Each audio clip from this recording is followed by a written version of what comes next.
As ESR starts its 5th season of GT3 racing, we open a new series of touring car racing.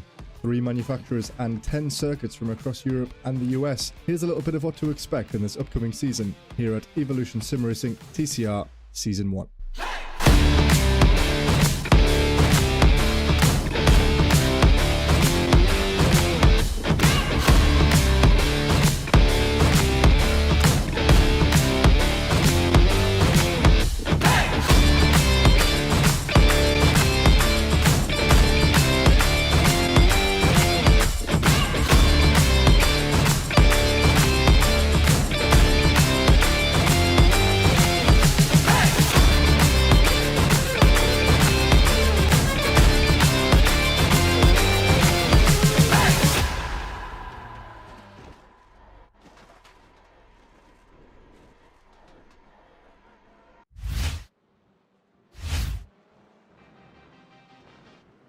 Good evening everybody, and welcome along to the second round of the Evolution Sim Racing Touring Car Championship here in the picturesque countryside of South East England, where our championship drivers meet once again to tackle another pretty tight and twisty circuit.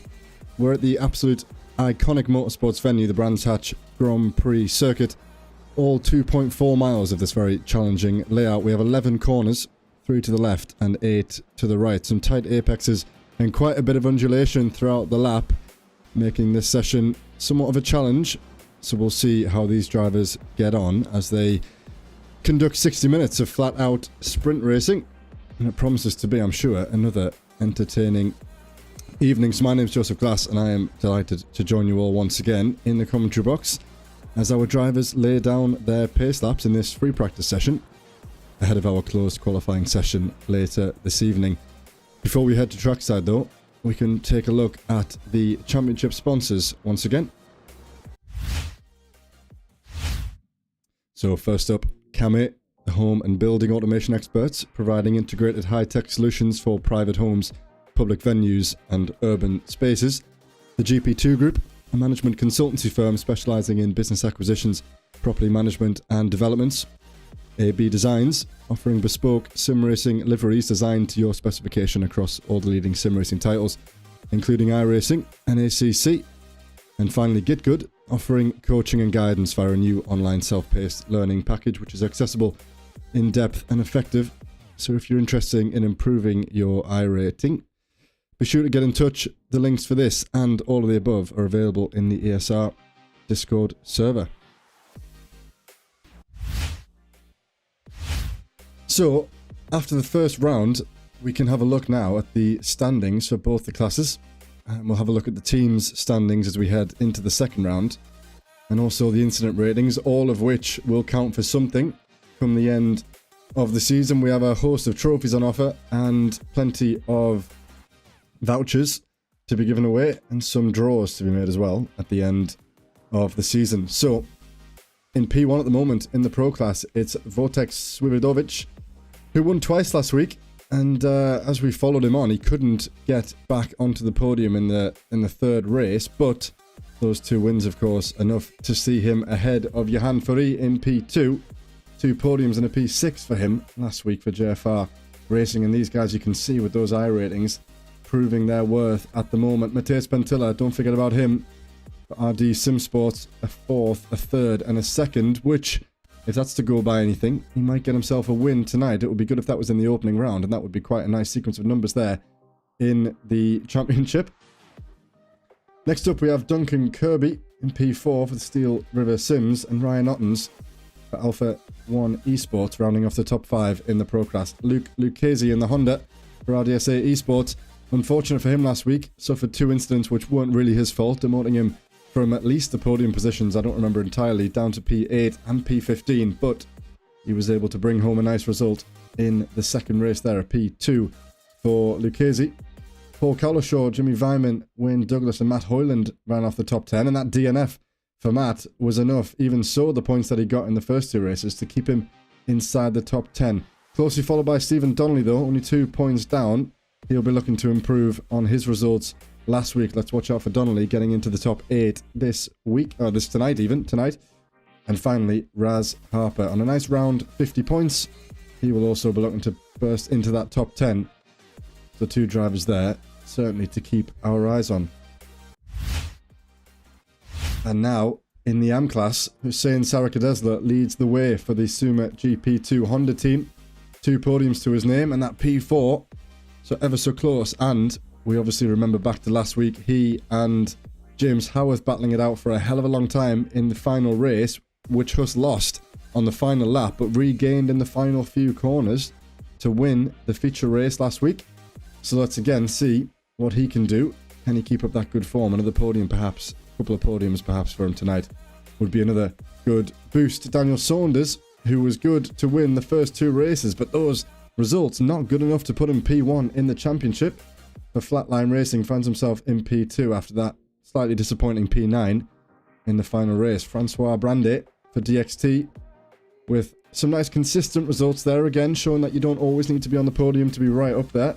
Let's see how that pans out for him later tonight. Robin Aston, the second entry in the AM class in the top 4 for the Suma GP2 group, I should call them. This time for Hyundai. And Robin there, not too far behind. He needs to have some good results though to stay within touching distance of Francois and the guys ahead. James Howarth and Andrew Fellows in the top 6, with Rob Smith, Dennis Collier, Dave Collier and Gareth Newton rounding off the top 10. As you can see there, similar to the Pro class, we've got P11 and P12 tied on points, only 1 point away from the top 10. And remember, the top 10 will be awarded that driver trophy come the end of the season, so there is something to fight for the top 10 places for sure.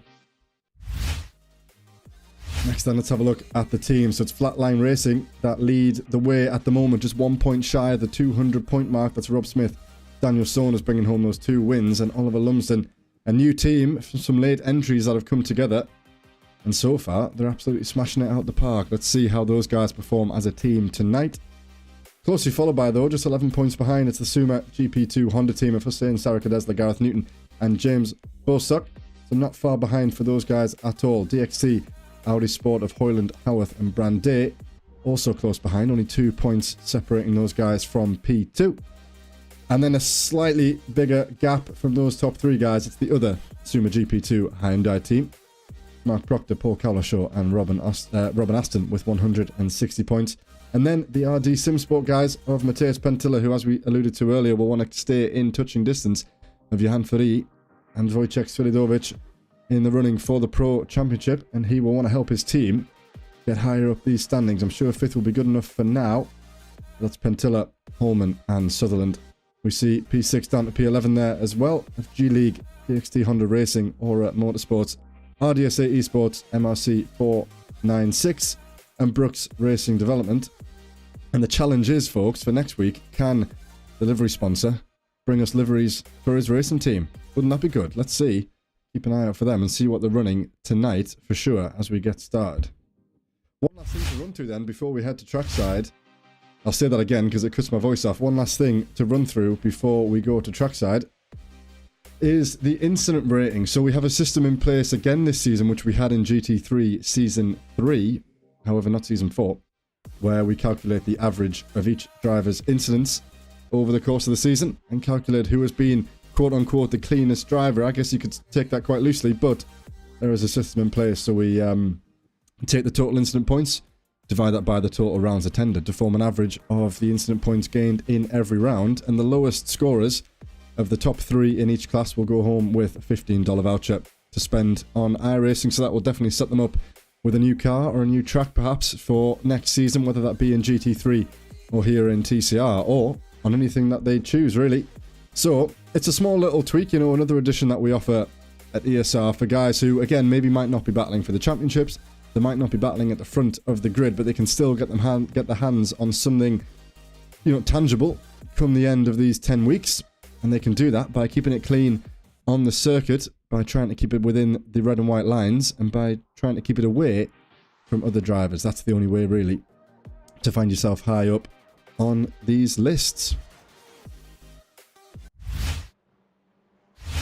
So that's the formalities out the way, and I now look back to screen 1 to have a look at how the drivers are getting on in this practice session. So let's head down to trackside and see how those guys are getting on.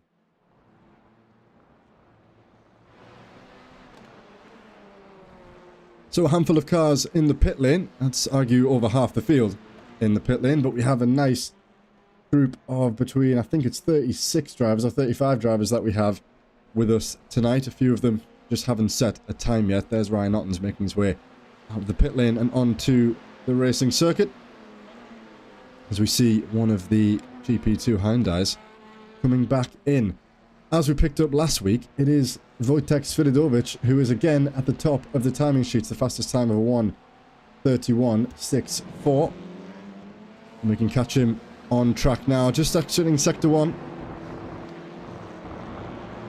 As he heads round Surtees. For what is his 21st lap on the grid. I'm looking up and down the timing sheets. I only see Jimmy Vyman, Luke Lucchese, Matteo Spentilla, who've set more laps in practice. So these guys definitely mean business as we get underway for the second round of the Evolution Sim Racing Championship. Wojtek did momentarily reset to the pits there. I'm not sure what happened. I was busy looking in other directions. But he's back on track now.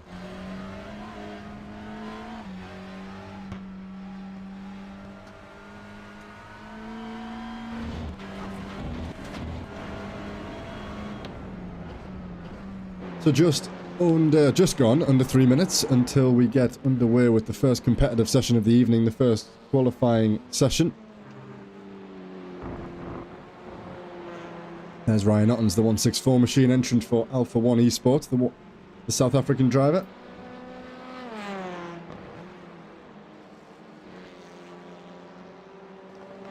And looking up and down the timing sheets, we are actually joined by Chaz Draycott, who alluded to perhaps not being available earlier today.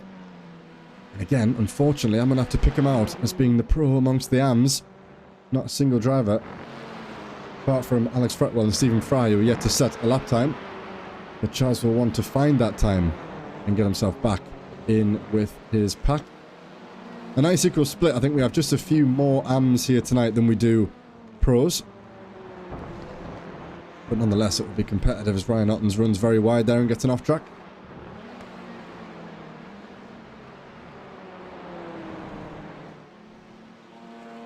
Is Matt Hoyland as he heads around Clark Curve. Let's ride on board with Matt as he goes on a fast lap. We've got Paddock Hill Bend here. Very tricky downhill right-hander. This will be probably his last lap tonight before he starts his qualifying.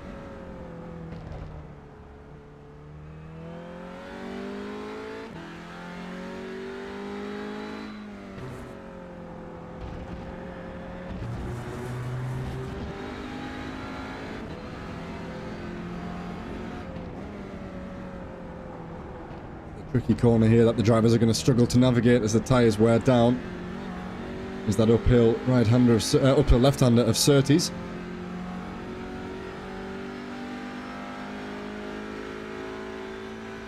A very intricate corner. Balance on the car. Have to fine-tune your entry.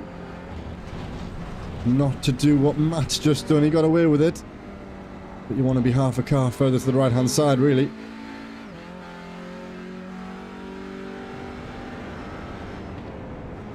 So many cool corners around this track, and it's so easy to put it in the barrier. A touch on the grass on either side, particularly on the outside of the corner. You tend to have less runoff on the outside of the corner. And if you pick it up on the grass and spin in the wrong way, you're going to end up in a tyre barrier pretty quickly. If not on the grass, you can see there gravel traps all around, which will help slow the drivers down, but sometimes it's not enough. And the gravel actually aids the speed a little bit, as you can't grip on that surface. And it sends you flying into the barrier, especially on a corner like this. So that's the end of the session. The checkered flag is waving, and that's all the drivers can do now. It has to count from this point on. Wojtek Sviridovich, once again, the man to beat. Lucchese, I think, slightly closer to the, well, not pole man, but to the man in P1 at the moment than we were last week. I think it was more like 3/10 last week when we finished practice. So Lucchese will be looking to mount a challenge, and obviously it's no guarantee that you repeat the lap times that you set in practice. There's some variables at play for sure, not only the pressure, but also things track related. And can they get the car and the tyres up to temperature within the first few laps to make it count come that final lap. One mistake early on can really offset, I was going to say one mistake on cold tyres particularly can really upset quite a short qualifying session, especially around a circuit like this. So here's Hoyland heading out on track. For DXT Audi Motorsports. We'll continue to ride on board with him shortly, but let's see as some of the front runners come out and catch the likes of Lucchese and Wojtek, Johan and Matthias, that's it. We have lots and lots of cars out on the racing circuit. Rob Smith and Vyman have just left the pit lane. Stitchbury's out and Chaz has just left the pit lane too. So a few guys offset to the others. But I'm seeing all the top guys there in the top 5 of the pros are out on the circuit as well.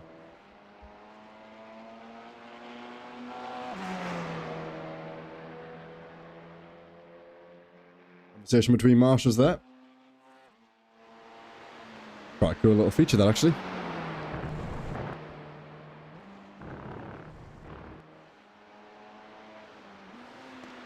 Lucchese coming around Hawthorne, so slightly behind Hoyland. Looking now for a driver who's about to start their lap, and it looks as though Wayne Douglas is coming around Clark Curve, which he is. So let's see what time Wayne can post as he sets off on his first flying lap, and the first flying lap of the evening. Through first paddock hill bend, as we said, a very steep right-hander. Bit of a blind apex, so you've got to be precise on the brakes as the car goes light as you head down the hill. Very tricky to lose the rear end there. Down through Druids, that hairpin, very, very tricky braking zone, especially in the early phases of the race on the grass there ever so slightly by Wayne.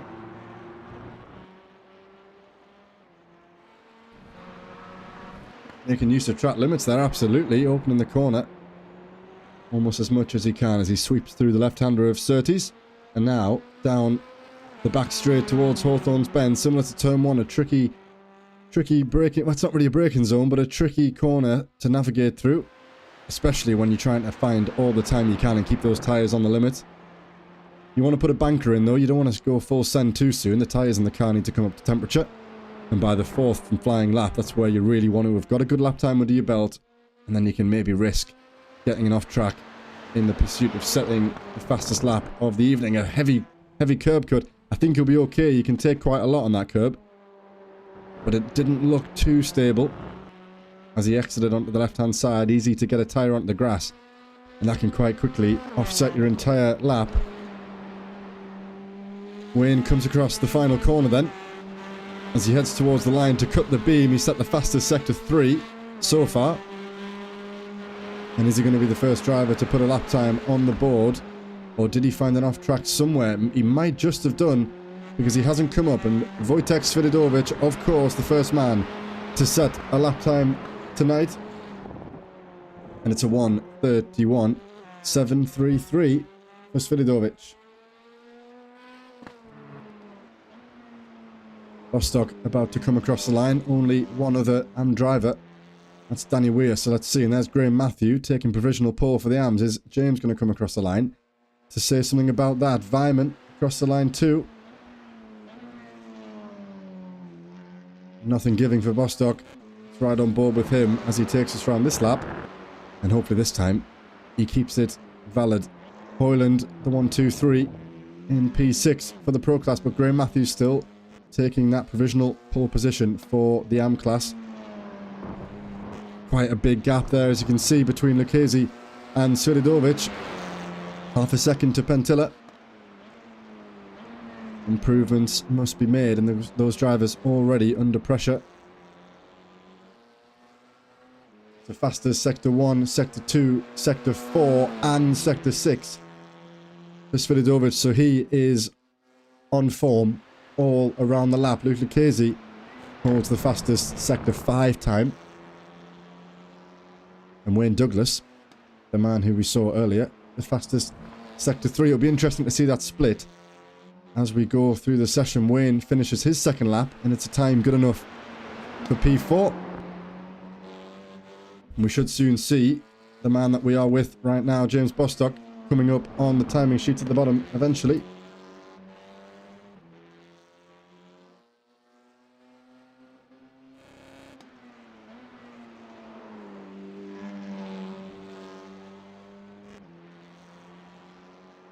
he comes then.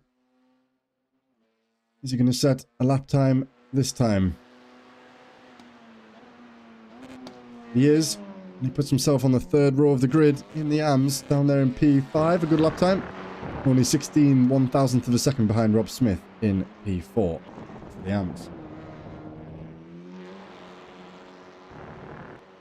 Here he is though. The man in the Honda Civic Type R. Wojtek Svidovic. He's now halfway through the lap. Exiting. I mean, I break tracks down in 3 sectors to be honest. But that might just be the Formula 1 in me. So I guess this is probably the 4th sector.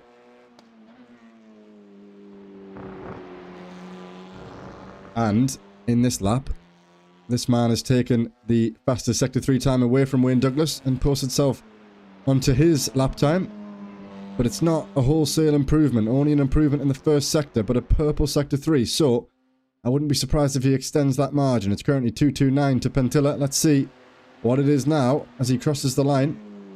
He extends it just slightly, 2/100th of a second improvement for the current pole man, but you can see there Pentilla, Lucchese and Kirby all so close. With their times to one another, that could easily be shaken around. Ryan Otten displaces Wayne Douglas from the top 5 and posts himself up there into the 3rd row of the grid. Graham Matthews still leads in the AM class with Robin Aston, Hussein Sarakadesla and Andrew Fellows rounding off the provisional 2 front rows of the grid. 1:34.5 currently for the pole time in the AM, so about 3 seconds away from the pole man in the pro class. And James Bostock, look at that. We watched him earlier. We watched the wrong lap, didn't we?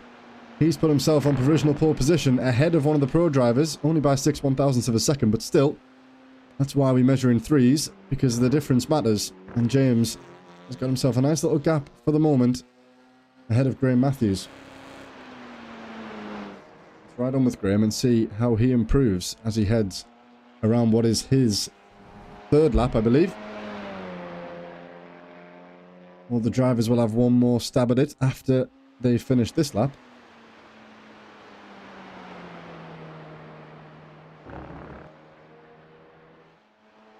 Go through now Westfield. Another blind entry actually, so again, in a pack of cars, when you bumper to bumper, it's very difficult to see the apex in some of these corners. Blind entry, bit of camber. And you've got to get the exit right to carry a lot of that speed through this entire section up until this braking zone that Graham has just gone through. And it's equally important to get a good exit for the run down through Clark Curve, which really makes or breaks a hell of a lot of this lap time. And let's see then. He's foot to the floor. It's flat out now. The shortest run to the line as he looks to cut the timing beam. And he does. Is he going to take pole off James? Well, Huss has done that actually. Huss has come along and stormed the party, but that wasn't good enough for Graham to improve. So at the moment, it's the 2 Suma GP2 drivers who find themselves in P1 and P2, the number 8 and the number 66. Robin Aston, the other entrant in the Suma, that's the GP2 group, down there in P5.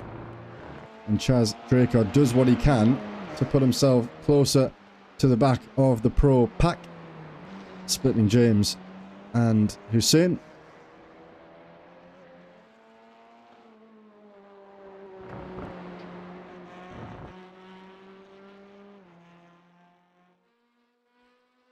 Wojtek Svidovic, Mateusz Pentilla and Luke Lucchese have all completed their qualifying, so the top 3, the pro class, will remain. But as Douglas comes around the final corner, is he going to have something to say about that? It'll have to be quite a significant improvement to dislodge Lucchese. It doesn't look like we've got an improvement. That might be Wayne done and dusted. It looks as though the majority of the pro class are done already, so that will probably remain the same. I'm seeing an 18 1,000th of a second gap there from Fry to Cowlishaw. It's a very, very tight pace, really, from P5 downwards. And then it'll be that battle between the top 4 for the race win. But Wojtek Svidovic doing what he did last week. Probably go on to convert some positive results tonight for sure. I think that's Bostock across the line. His lap time, not enough to dislodge his own teammate, but I'm sure those two will be very satisfied with a 1-2 for the Suma GP2 Honda team as Bostock pulls over to the side of the road to finish his qualifying session. And looking back, we've got Dennis Collar, who is the man, and James Holmes, who've just started their laps. This is going to be Collar's second time lap, I believe. But we have James Holman, who is only just entering the first sector on his first time lap. However, with only 4 minutes to go, those drivers will be cut short. They'll get 2 or 3 laps under their belt, but I'd rather have something to look at than sit here twiddling my thumbs for the next 5 minutes. So thank you to those who put a little bit of a delay on proceed. Well, not even a delay, actually. We'd have to sit here nonetheless. So thanks to those who hang about a little bit. Ian Stitchbury, actually, as well. He's going to change the order for sure in the Pro Class. As he does, he's just started his second lap of the race. And Dennis Collar doesn't set a lap time there. So an invalid opening lap. Let's ride on with Ian. Almost in a similar position there. You saw the magic of the closed qualifying session as we jumped from one car to the next. What's that on the back of Ian's livery there? I don't think I have a camera set up for that, but I would like to kind of see what that says. I don't think it says anything in particular. It's just a style choice, fair enough. I wondered if there was some sort of warning to somebody there, with it being the red and white hatchings, but no.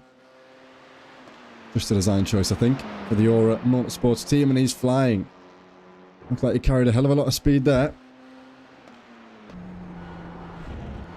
Let's see how he gets on. We haven't ridden on board through this part of the lap yet. As he comes flying over the Sheen curve, a sharp right-hand corner. Slightly uphill, very fast, very precise.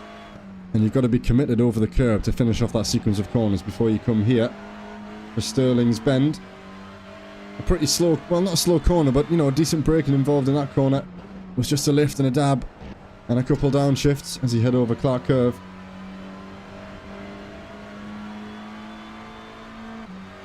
Ian Stitchbury, is he going to go further into the top 10 with this lap time? Yes, he is. Good enough for P8, an improvement up to a 1:32.585. And the good news for Ian is that he's got one more lap to make even more improvements, and you'll know that Jeremy Chioka ahead is only half a tenth. Something tells me Ian's going to find that time.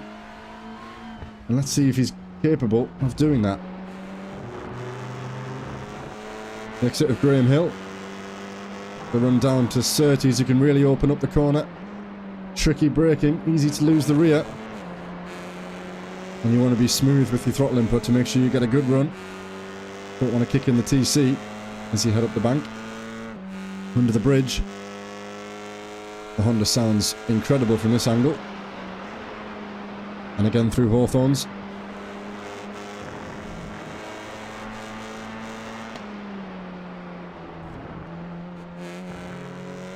I must say I absolutely love the corner names around the circuit. A nod to many previous driver. Hill, Sturtley's, Hawthorn, Stirling's, Clark, Sheen, and there's Ian. That's not a moment of a great driver. And I feel bad that we've caught that. But that's Ian right into the barrier. And on that quite sad note, that'll be us. Oh no, we've actually got James. So James could do something for us. But that is an unfortunate one for Ian, who would have I would have hoped, would have taken P8 there on what was probably an improved lap. But he's whacked it in the barrier, as we alluded to earlier. It's so easy to do.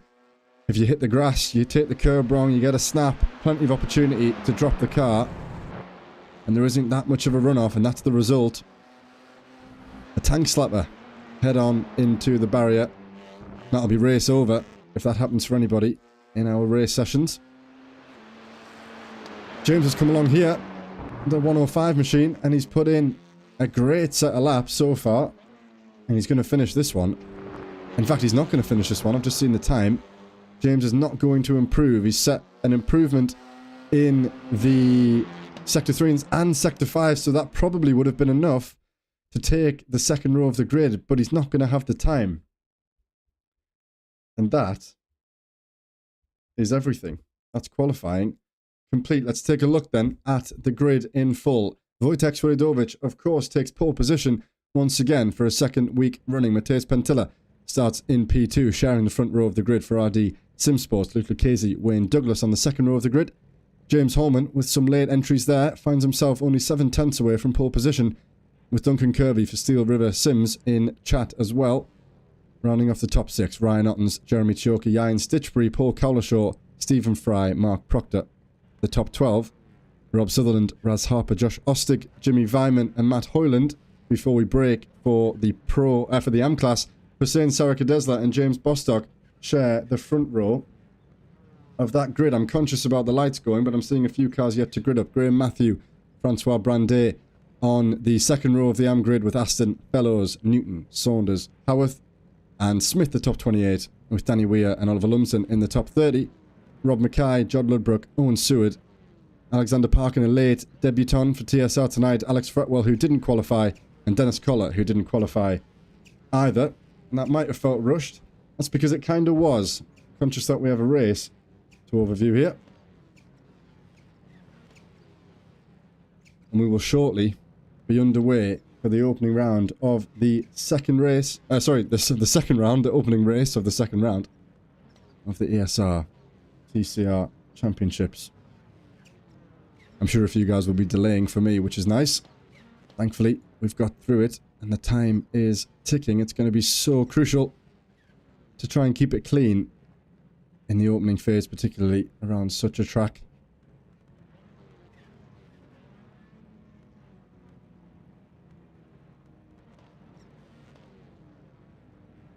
That's a bit painful, but I feel like it's worth doing because I want the guys to get... We do have lights, and that was maybe a mistake. It's definitely a mistake, but it's okay. We have 5 lights, and the drivers are away. Vortex Filidovic does do well at the front of the pack, but it's too wide there. Wayne Douglas up the inside of Luke Lucchese, who's looking to take a position early on. I think he's going to get the move done, being on the inside line, going into turn 2, but Vortex Filidovic leads the way. Mateus Pentilla close in behind, and that is Wayne Douglas up into P3. Luke Lucchese somewhat getting swallowed up here in the early stages. If he's not careful, he's going to be down into P5 or P6. He's got another car on his outside to deal with, and there's contact there. Is that a Senardi Sims Sports driver or a Steel Sims driver around? And he's not impressed with that. Flashing the headlights down there at the back. Francois Brandet has dropped down places. And I'm trying to see who that was. Let's bring up the timing sheets and see how things stand at the moment. Luke Lucchese down a few positions, but Vortex Filidovic, the man who led them away and stays in the lead of the race at the moment.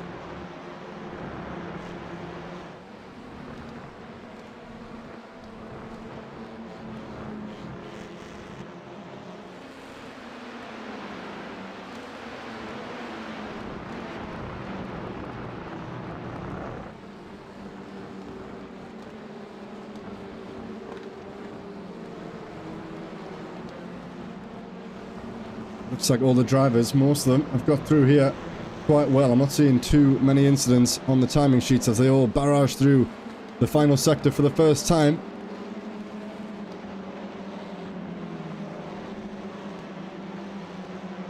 Let's see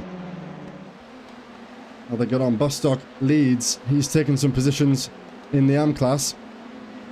And Hussein from pole has dropped down ever so slightly behind Graham Matthews.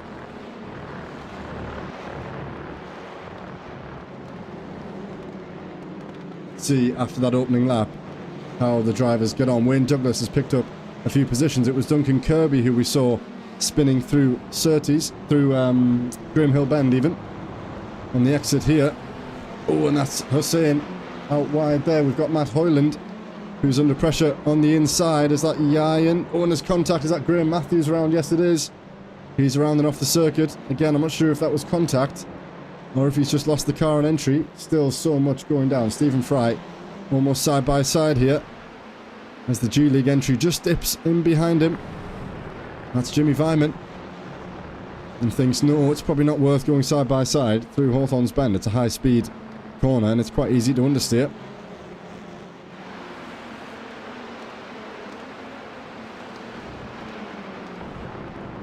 Wayne Douglas at the front is under pressure from Lucchese, who dropped behind initially off the start. And it was Graham Matthews as well, obviously, that we saw there going off. So he's dropped 11 places in the opening 2 laps. Still only half a second between, as we can see there, Wojtek Swiatovic and Matej Pentila as they head onto the 3rd lap. And Wojtek sets the fastest lap, a 1:32.189 for the man in the lead of the race currently.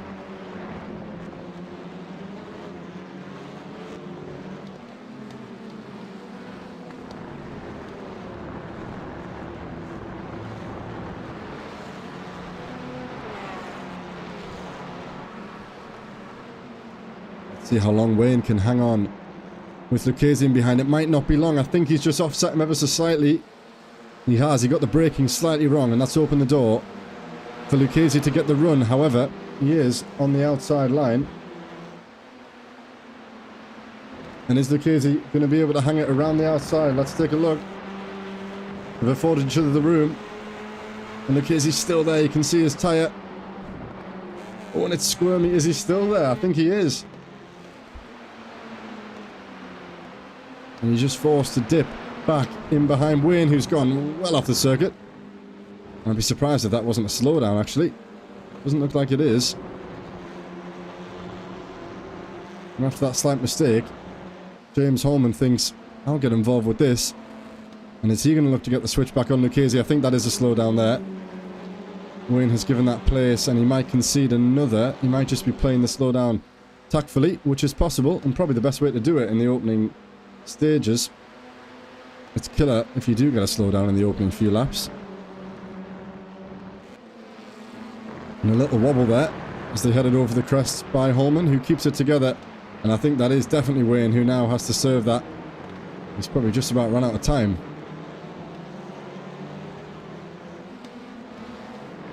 Chaz putting a bit of pressure on Bostock ahead.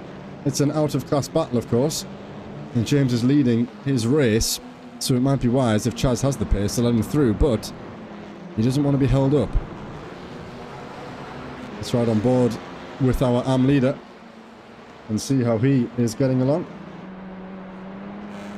See how he gets it through these tight and twisty corners.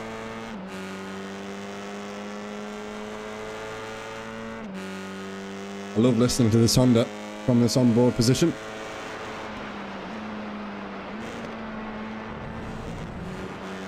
And importantly for James, you can see that Gareth is over 1.5 seconds clear, and the pace wasn't that much, you know, in quali, so he knows that he can just keep it clean,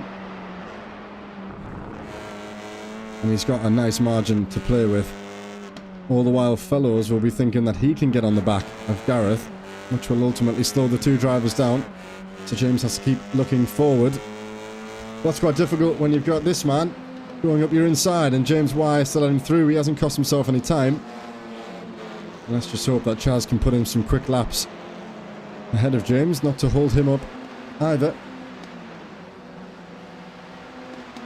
That battle between Fellows and Newton.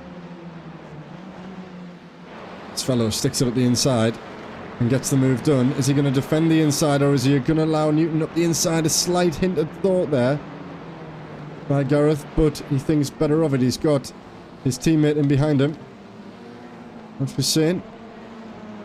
The two Hondas chasing down that Hyundai with the third Honda up front. So currently a great position that these Suma GP2 Honda drivers find themselves in, within sight of taking over the AM-Class podium. But we saw there, Francois will have something to say about that for sure, as he chases down that Hyundai, the DXT Audi Motorsports entry, the number 28. After the number 8, that Honda.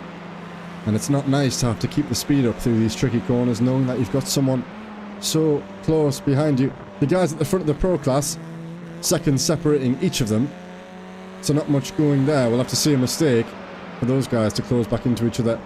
Wojtek with a commanding lead at the moment. Matej Pentila in P2 and Lucchese in P3. At the moment, the big battles are here in the podium places at the AM class, and we see Ostic, who's had a moment.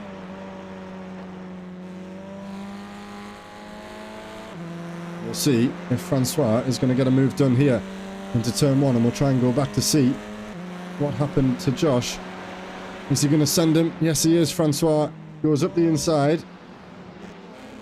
And is Hussein going to get him back on the exit? He's been pushed to the outside line. Hussein's got a reasonable, well, more than reasonable vouch to go up the inside, which he does, and retakes that 4th position.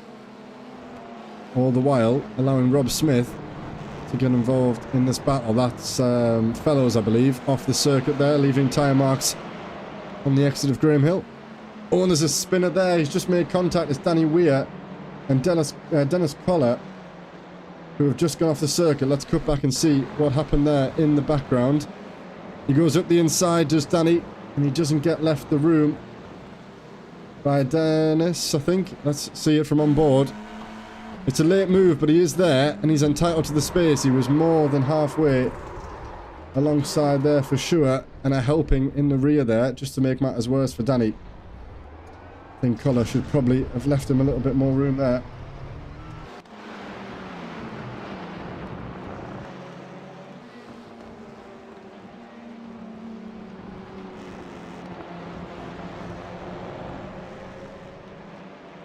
Francois running wide of the circuit, and is that going to be a move?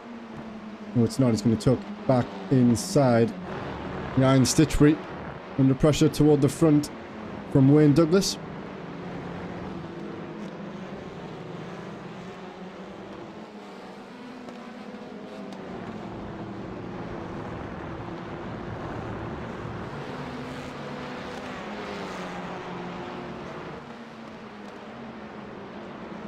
That is Danny Weir and Dennis Collar retiring from this opening round.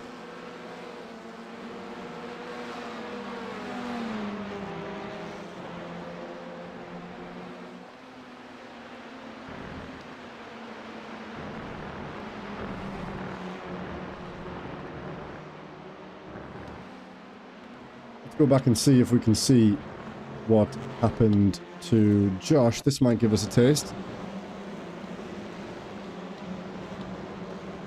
As they head through the final corner. Oh, is it just a connection problem there? It is. I believe Ostick has just lost connection. And that's why he went tumbling down the order. And he too has reset to the pits. Fretwell, I don't think, started the race. Ostick out to 5 retirees already. We are halfway through this race, and that is Wayne Douglas all over the back of the Iron Stitchbury. As they head into turn 1, a little bit of a wiggle there on the inside by Iron. In the battle for P6 in the Pro class. And he does move up the inside. Is room going to be left? Just a little bit of contact. Just about enough room was left there between the two drivers. And a little bit on the grass by Iron, and again on the outside there by Wayne.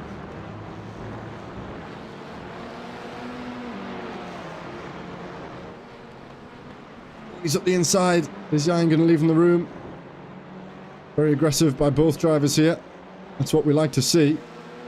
And Wayne's going to have put himself on the outside with an opportunity to have a run. Is he really going to hang it around the outside? We'll have to wait and see. Iron up the inside of Hawthorns, and Wayne dips back into the slipstream. And all the while, look at that, is that Chioka in behind? Yes, it is. We have a 3-car battle here for P6 in this race, and Yayan's gone a little bit wide. He's allowed Douglas to sneak up the inside. He has the inside line for the next corner, and that's going to be Wayne Douglas up into P6. It's just with under 8 minutes left in this first round.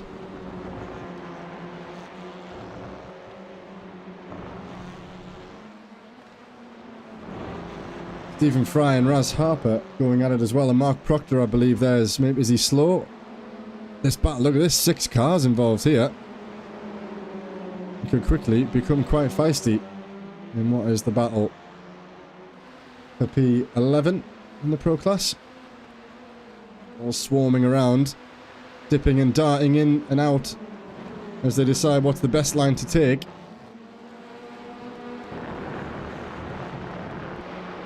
And that's Stephen Fry down to Matt Hoyland involved in this battle. Also, the current P16 could be P11 before he knows it. I'm not sure I've seen so many cars share so much track so far this season. Long may it continue, as we're going to go somewhat 3 wide there down at the back. Potentially, they've dipped back into 2 wide, as Jimmy Vyman looks to hang it around the outside of the Suma GP2 Hyundai machine. Mark Proctor, all the while Matt Hoyland sniffing around the gearbox to say, I'm still here, lads, don't forget about me. We're going to have to dip in and out of these battles, because this battle still rages on between Douglas, Stitchbury and Chioka.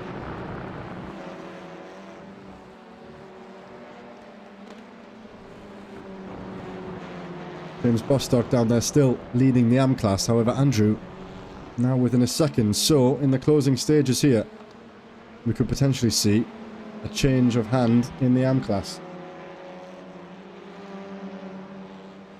Right on board with that and see the true margin as well within a chance here of a class win. So that 1.5 second lead that Bostock had in the opening few laps, now down to just 8 tenths, but he's done well. In the 15 minutes he's held on to most of that lap time, so nothing to say that he can't do that for the remainder of this. Is that a little snap? It was a, looks like two attempts at the entry there by Bostock ahead.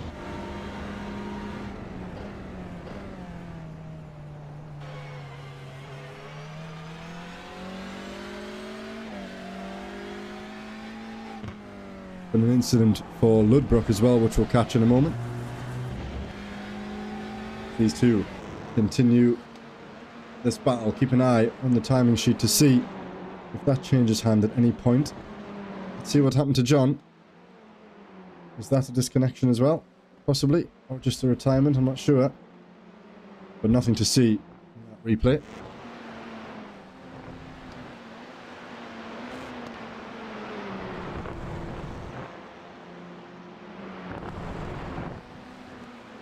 I'm not entirely sure how Yain's leaving comments, unless that was in between the sessions. Oh, it wasn't. Yes, of course, that would be the qualifying incident. Well, I'll believe him that it was intentional, but you would say that. So, you know, let's believe him. Let's believe him, but you would say that, wouldn't you? But regardless of that, he's in a good position, on for a top 6 for sure. And let's see, he's still in that battle with Wayne Douglas ahead, and Paul Cowlishaw also in a battle with Sutherland, I believe it will be. And Andrew just about taking a 10th out of Bostock in that lap, but it's not going to be enough as things stand to take the race lead. Howarth has just been passed by Francois for P6. Let's see how that one happened. Into turn 1. There's quite a margin there. Oh, is he let him by? I think he might have let him by. Is it a slowdown or is that team orders? I think that's 3 DXT Audis in a row there, if I'm not mistaken. With Brandy, Howarth and Mackay. In fact, no, not Mackay. He's in the Honda. That's 2 DXT machines sharing the same piece of tarmac.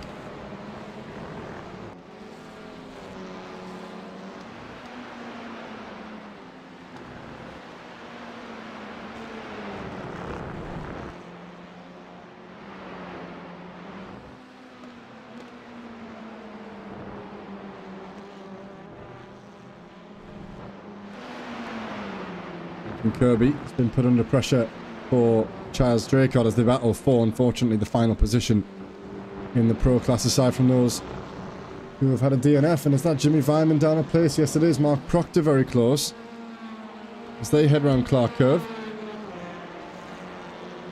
Under pressure from Raz Harper in that year 1 livery in behind. Is Raz going to stick a move up the inside into turn 1? No, he's not.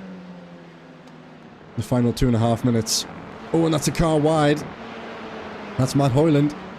Is that going to upset him? In fact, it is. And that's a little bit of a half send there by Proctor. Not really that committed, and that's upset his exit big time to allow Raz potentially to switch back here and get a run. Raz is not going to switch back. He's going to go ahead and hang it around the outside as they head through Graham Hill. And he's going to get that move done, I think. Yes, he is. Puts himself ahead of Mark Proctor with a lovely sweeping move there around the outside at turn 3. Paul Cowlishaw, another man under pressure from Rob Sutherland. Tense times in the closure of the opening round. 2 more sprint races to follow. We get straight into the second. And then we have a nice little interim break between the second and the third. A lot of curve there by Cowlishaw. Let's see if he gets a slowdown for that. There's no way to track that, unfortunately, for me, and he has. And that is Sutherland, who's going to get past into Clark Curve, and Cowlishaw will probably have to concede slightly more, so that gap will probably be ever so slightly bigger by the time they reach the braking zone at turn 1. But that's Sutherland up into P9. As you can see, the gaps in the top 10 of the pros, pretty much everyone, at least a second, and importantly for James, Andrew has dropped back, now 1.3 second margin, as the drivers head around the white flag lap, so the final lap for Bostock to bring home a conversion from the front row of the grid into P1. It's a shame that his teammate couldn't share that P1 and P2 with him, but a P3 is good nonetheless, and that will allow us to extend that margin at the top of the standings for the time being. Francois down there, still with an option for an overtake, and he's going to put a move on the Honda, and that's a lot of room afforded by Rob. And we'll catch up with Sviladovic momentarily as he will come across the line to win. Coming around the final few corners now, so we'll cut to him very shortly, but for now we ride on with Francois as he looks to put pressure under his fellow driver in the opposite team, and I think he's going to get through. He's going to get through, but we can't watch that for too much longer.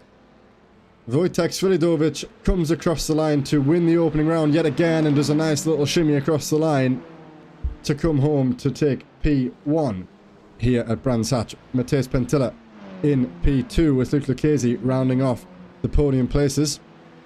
Very good for those 3 guys. The top 3 of, shall I say, the top 2 with Pentila and Sviladovic, extending that margin somewhat, and Lucchese making a dent in that top 5. James Holman comes home in P4 and Ryan Ottens in P5 for the pros. But here's the man of the AM class. James Bostock comes across the line to win the AM category in what is his first win in this series. Great news for him and the Suma Honda team, with Andrew Fellows coming across the line in P2. James's teammate there, Hussein Sarakadesla, for the Suma GP2 Honda team, rounding off the podium places with Gareth Newton, Rob Smith and James Howarth, the top 6. All the drivers coming to a halt as we end the first sprint race of the evening.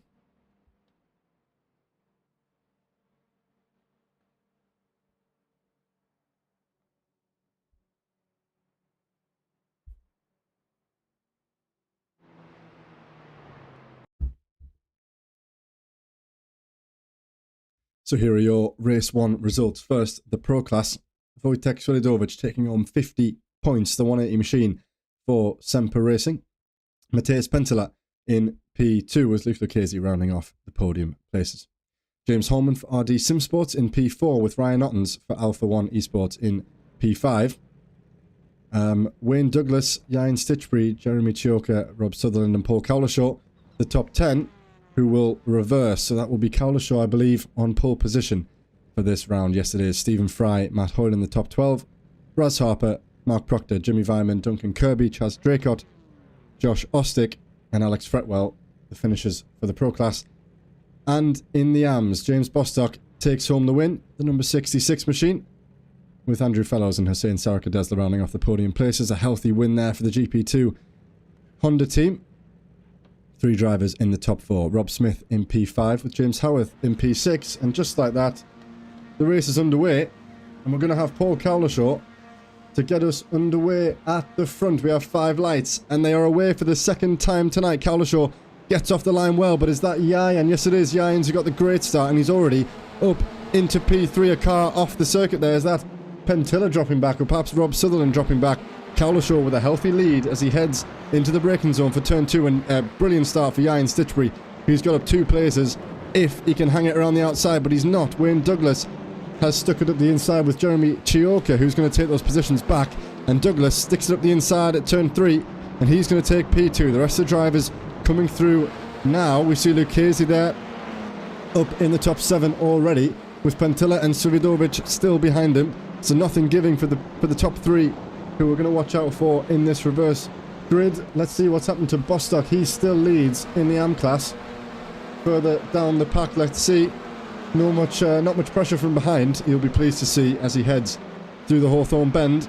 But all the cars seem to have got through cleanly. I'm not seeing anything on the timing sheets to suggest a major crash, but we'll bring up the standings and we'll see if anyone's had any significant problems. We've got James Howarth down 10 places. We'll find out what happened to him shortly. And Rob Sutherland, as we saw off the circuit right at the start. It could have been a hardware issue, that actually, because he just seemed to slow right as the race got underway.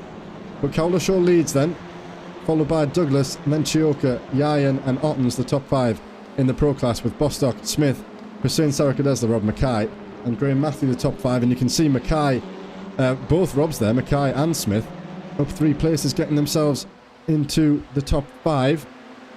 It's a swarm of cars, particularly here, as they head into the braking zone of turn 1 for the second time. That's Chioka, who's gone off at turn 1 onto the gravel, and he's lost a handful of places there. Now down into P9. And pressure for from Yayan, I believe, and Cowlishaw. Where's Cowlishaw gone?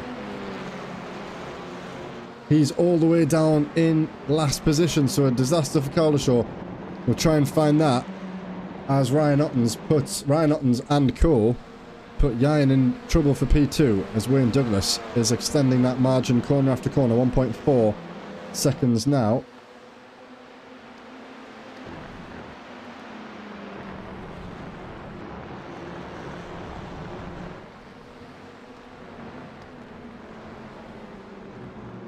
Trying to find what happened to Cowlishaw.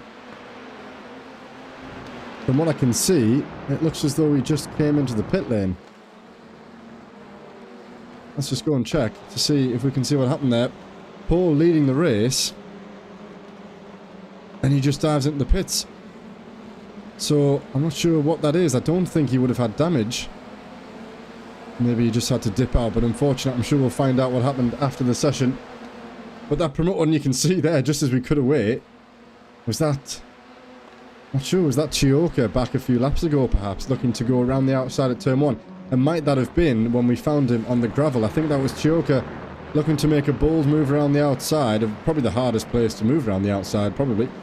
And it all went wrong for him, and that promoted Yayan up into P2, that gap extending still at the front. And Rob Smith very close in behind to Bostock as they head around the third sector for the third time. The third sector, the third corner for the third time.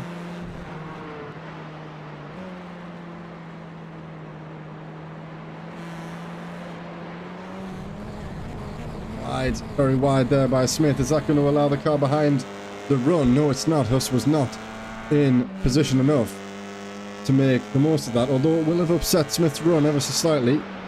So Huss will have gained some time. Look at all those great numbers up and down the timing sheets. Battles still up and down the grid, and more importantly, it's Yayan still under pressure from behind by Ryan Ottens for that P2 position. There's too much to cover. So let's stick to the guys toward the front. Let's cut back and see what happened to John then. He's the only guy who's had a crash, and I think that's another connection problem by the looks of things.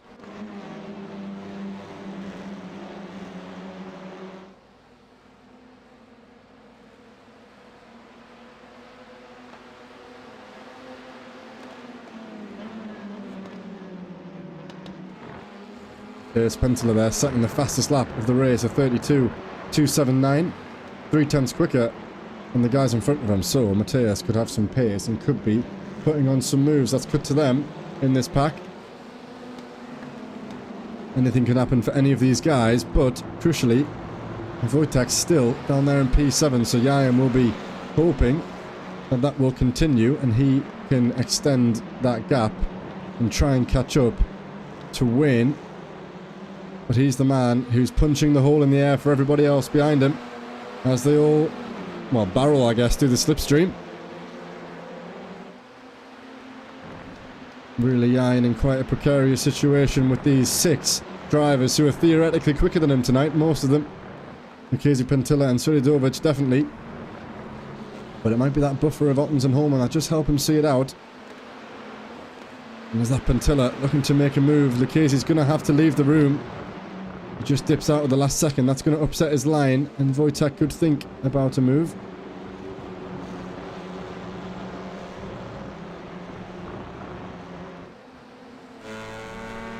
See how Sviladovic navigates these guys as he looks to get ahead.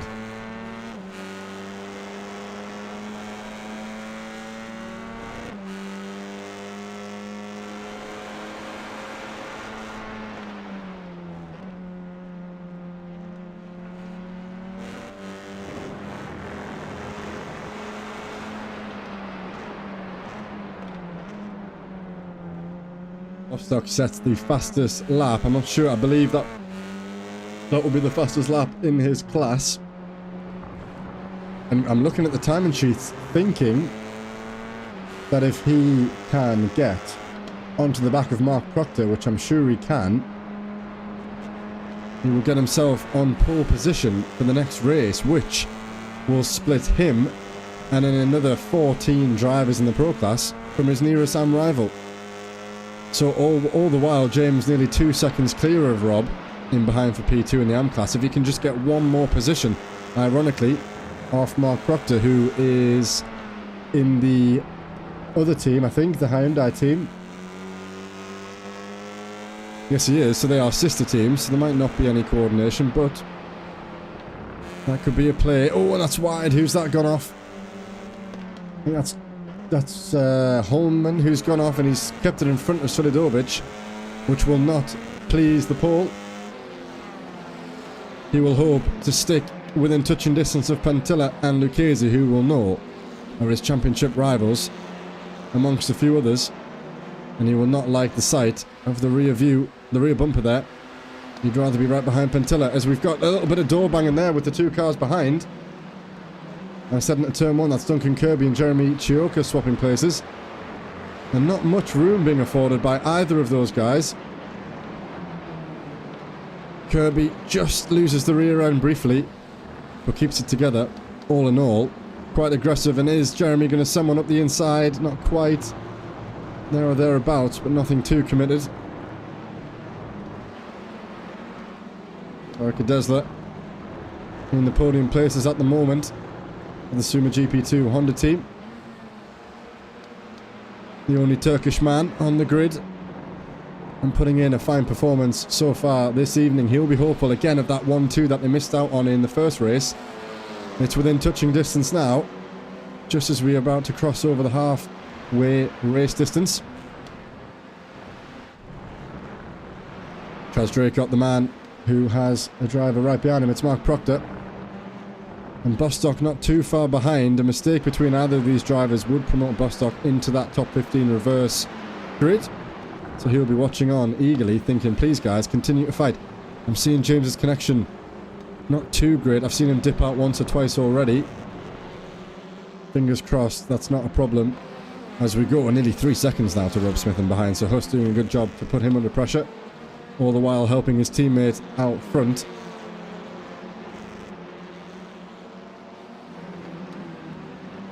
This battle rages on between Lucchese and Pentilla, who are now only 1 car away from challenging for the lead, all the while 3 seconds separating Wayne from Yayan.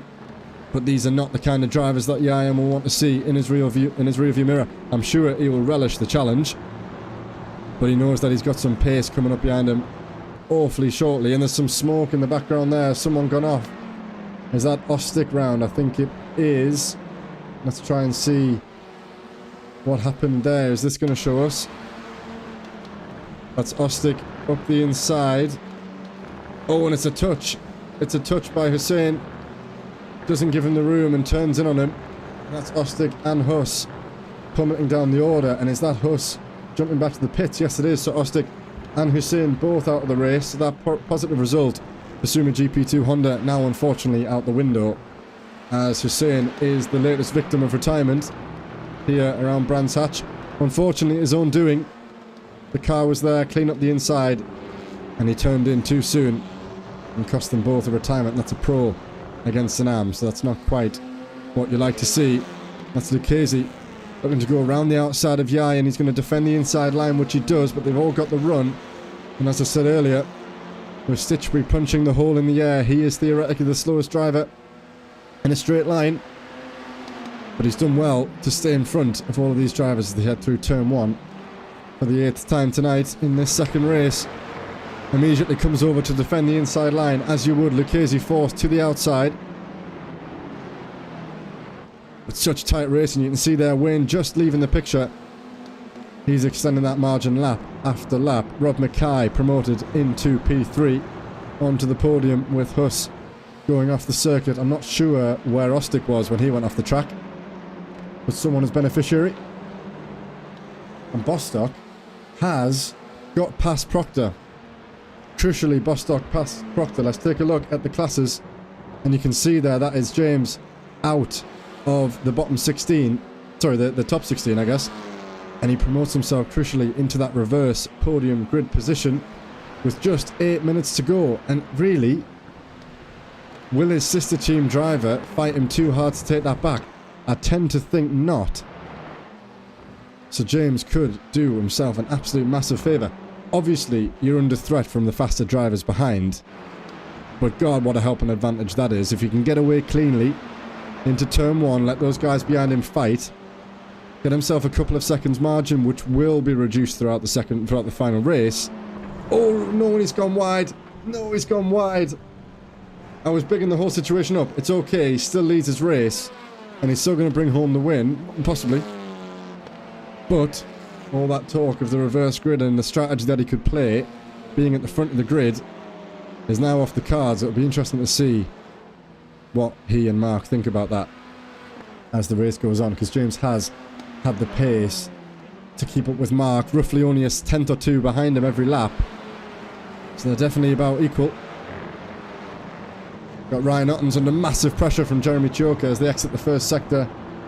John Lubrook came back. I think he's having potential connection issues there.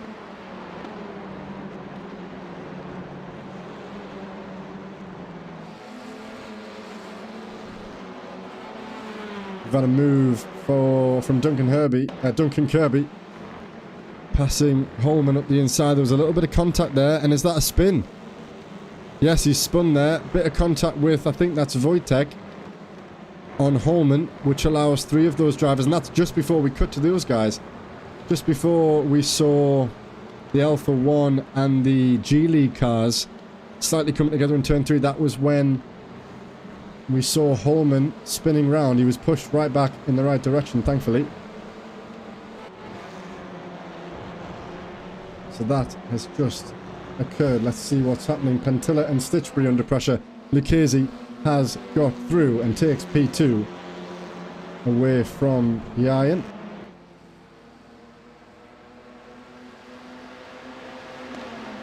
Let's see how we got that move done then. Again, it's into turn 2 where Yayan defended hard last time, but Luke found himself at the inside line. We actually saw that earlier, but I was looking further downfield. Lucchese is the man who comes out in front there, and let's see that from the onboard. As he does get the inside, Yayan doesn't make it easy. He comes over, but does give the room as they enter the braking zone. Keeps it nice and tight in first gear. And just swoops out in front. Nice move there by Lucchese. And it's now Pentilla all over the back of Yayan, who will be desperate to hang on to that podium, but I'm not sure if it's really going to happen.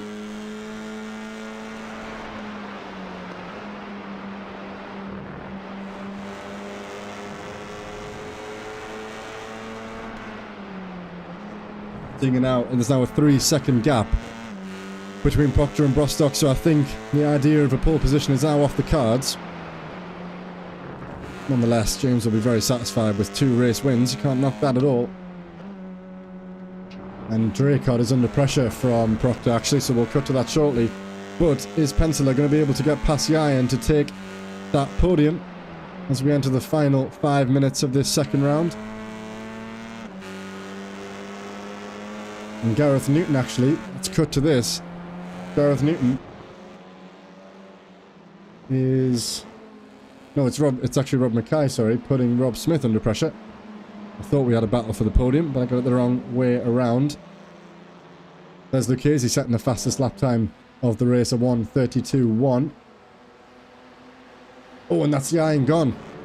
Yayan's gone. Is that a crash then with Penciller? It will be. Doesn't show as a crash, so let me find it. Here it is. Let's see what happened. Yayan defends the inside as he has done all night. Oh, and Penciller. Oh, he makes contact, but he makes absolutely no effort to unlock the steering there, unfortunately. He just continues to input to the right and eventually drives Yayan off the circuit by the looks of things. I'm just going to get the blimp cam and we can watch that again off board. If I can find it. Maybe I can't find it. Come back to that one, but that's Yayan down now in P9. He'll be disappointed with that. And immediately under pressure from Raz Harper, who's probably going to put a move on. He's going to have to defend Yayan here. Up the inside, more contact.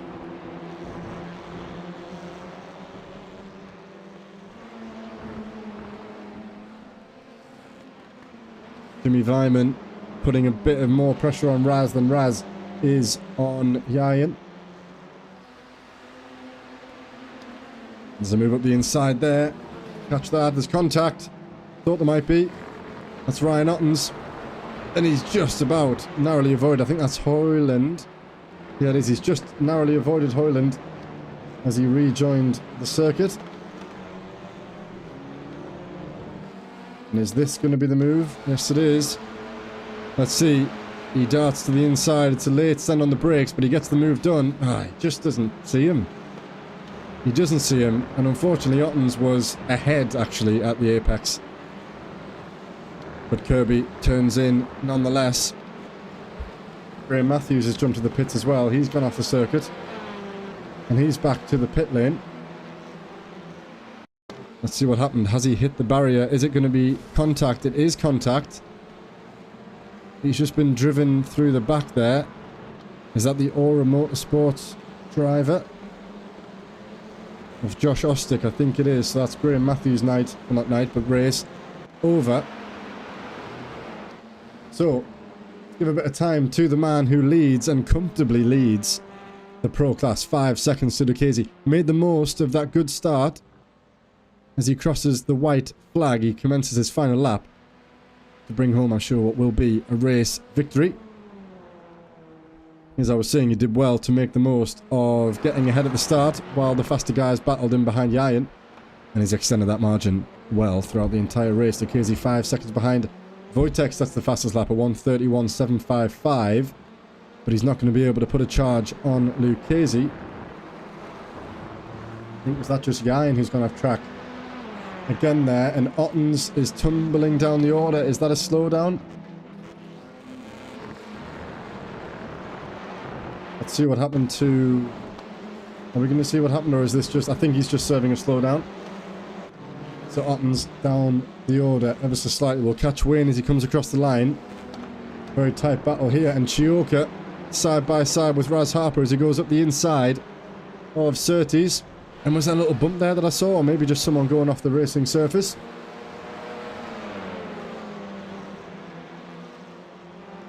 Let's see, are we going to get a move into Hawthorns? No. Raz just dipping in behind there.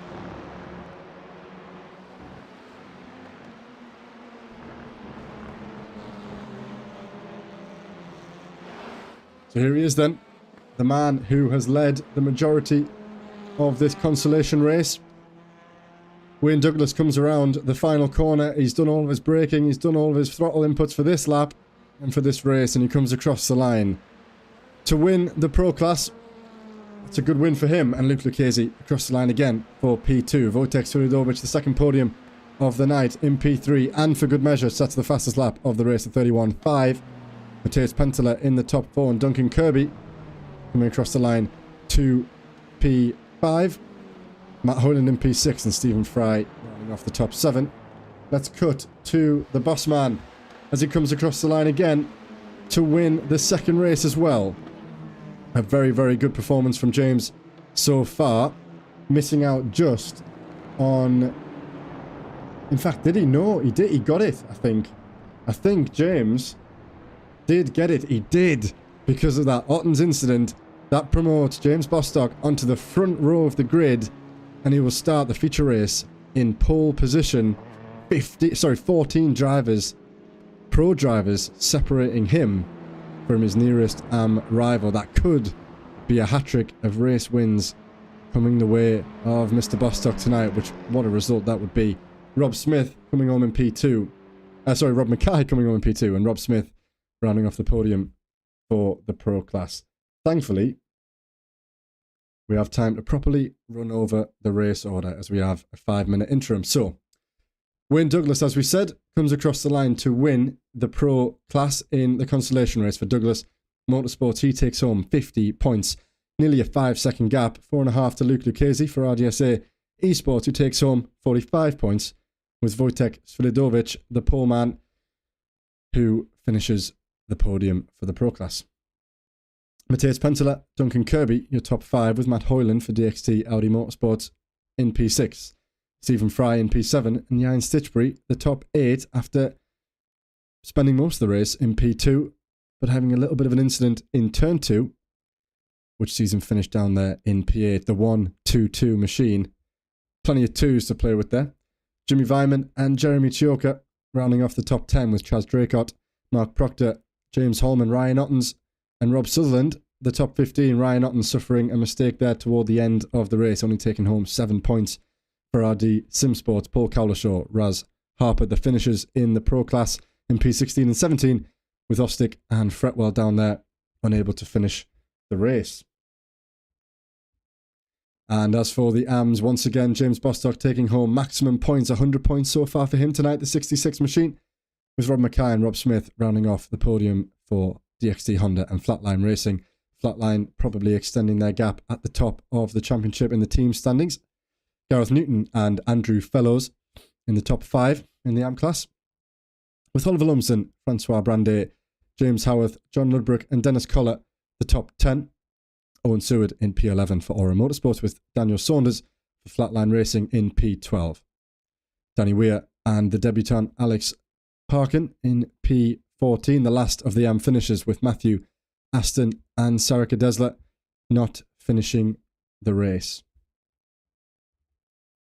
So we're going to take a short break. There isn't long left as the drivers start their session. We have just under 2.5 minutes until we go again, so I'm going to take a brief moment and we'll be back very shortly.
Okay, so that is the warm-up coming to a close. We had a few drivers on track setting some lap times. Paul Cowlishaw, notably the only one I think to set a valid lap time there.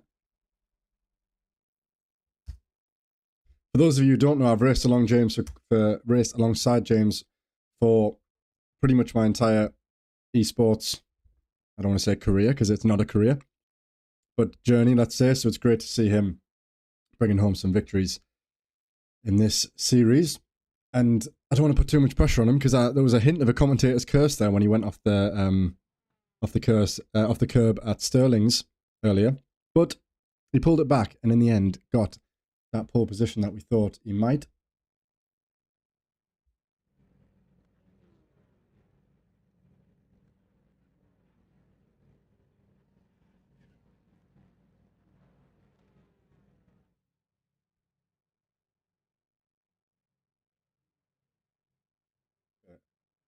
So let's hope that we can ride on with one of these guys, which I think we can here. Yes, we're all set up. It looked as though we had a problem there, but we don't. We're about to get underway for the third time tonight for what is the final race of the evening in the feature. They all count for the same points, but this is the big one, the main event of the evening. We have lights, and it's actually Ryan Otten's on pole, but James on the front row nonetheless, and it's lights out, and they are away. You can see, I think that's Pentilla who got a great start back there in P10. He's up a few places, but Otten's does hang on to the race lead, and Bostock's been taken up the inside. It doesn't really matter because these guys are all out of his class. He's just got to keep it clean and keep it safe in the opening stages. Ludbrook down the order a few places there, I think, and there's a bit of contact there at the back. But Ryan Otten's leads then, ahead of Holman, Draycott and Bostock, who's down a few places, but that won't matter. He's got Chioka all over the back of him. And Mark Proctor, the same as well. It's been a poor start for Hoyland and Mark Proctor, who've dropped down a few places, as well as Dennis Collar, but it looks as though most of the drivers have got away well. We've got two guys going side by side here. Is that Wojtek and Hoyland, and I believe Wojtek will move up and take that position. Yes, he has.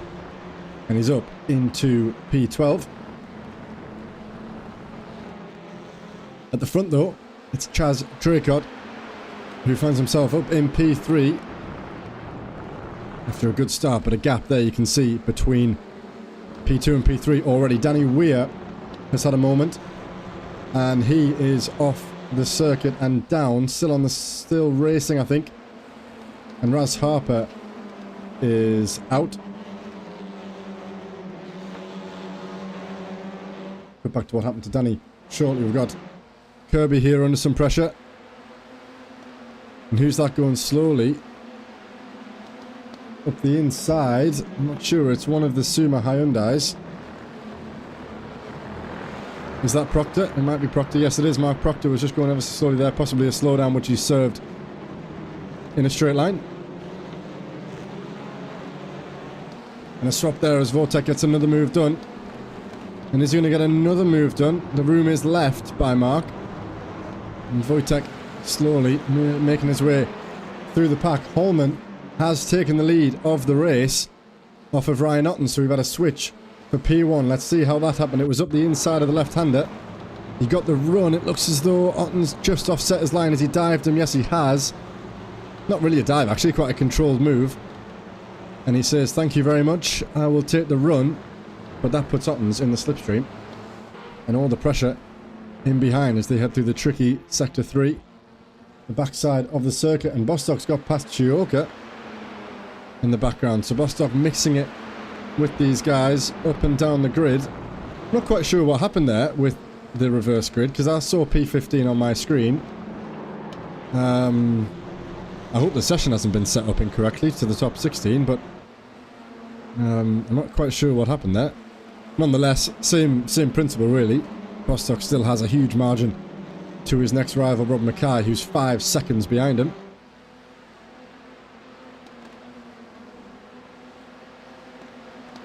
And Fellows down the order. Disconnection, I think. Still in the race. Pentilla. They're going around the outside. Just enough room left. As Kirby defends the inside. And around the outside looks to hang Pentilla.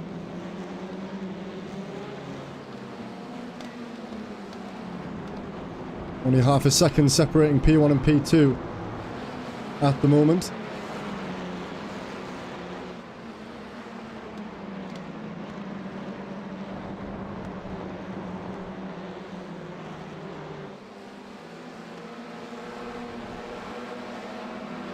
Let's go back and see what happened to Danny. That's him on the outside with Daniel Saunders up the inside. And he's given more than enough room. Not quite sure if this is when he went off. Is there going to be contact perhaps going into... I've maybe caught the wrong angle here. I'm seeing there. Is it going to be? We can't see it. We can't see it. Oh well.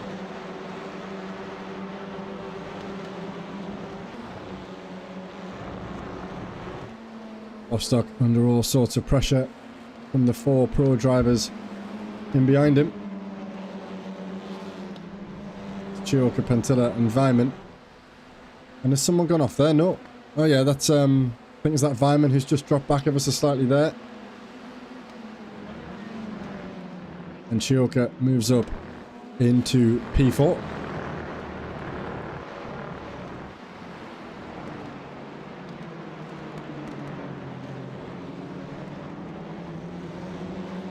Stephen Fry and Wayne Douglas going side by side through turn 2. And Stephen's going to get himself up the inside and up another position. But Wayne could look to fight back here. Oh, and there's contact, and there's more contact. And he hasn't left the room, he's forced him slightly off track.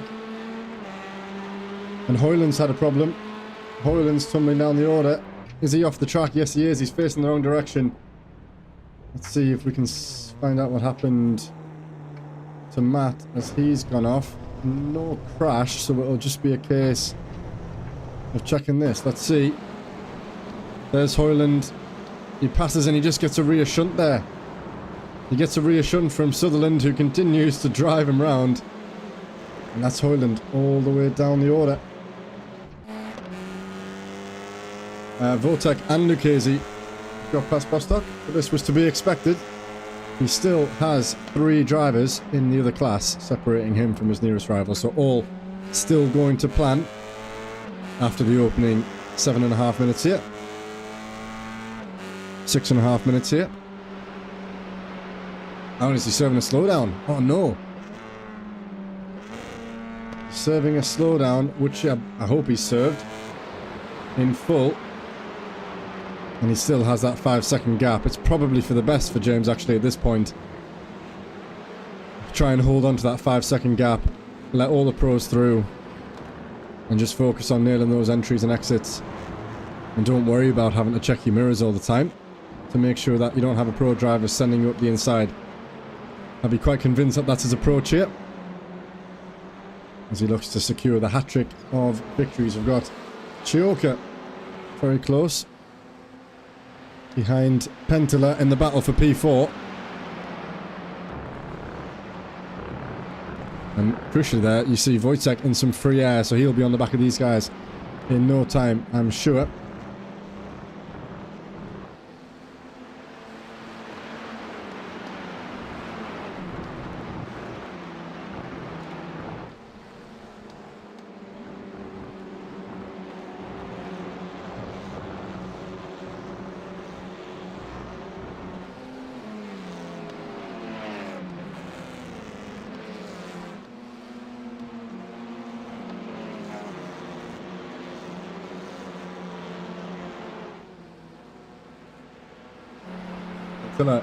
Has been taken. Is that another slowdown? Slowdowns are absolutely costing these drivers so much this evening. And that promotes Chioka and Kirby up into the top 5. And even at the exit there, Pentilla wasn't able to get his foot down, which crucially allows the championship leader Svelidovic to move up into P6.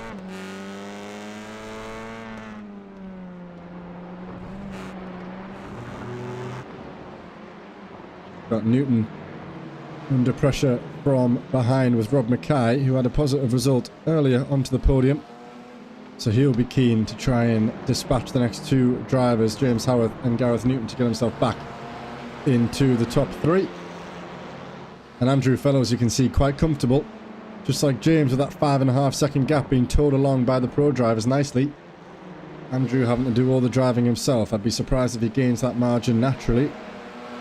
And the same to Howarth, nearly 3.5, 4 seconds separating P3 to P2. So it's really a battle between the top 5 for that final podium position.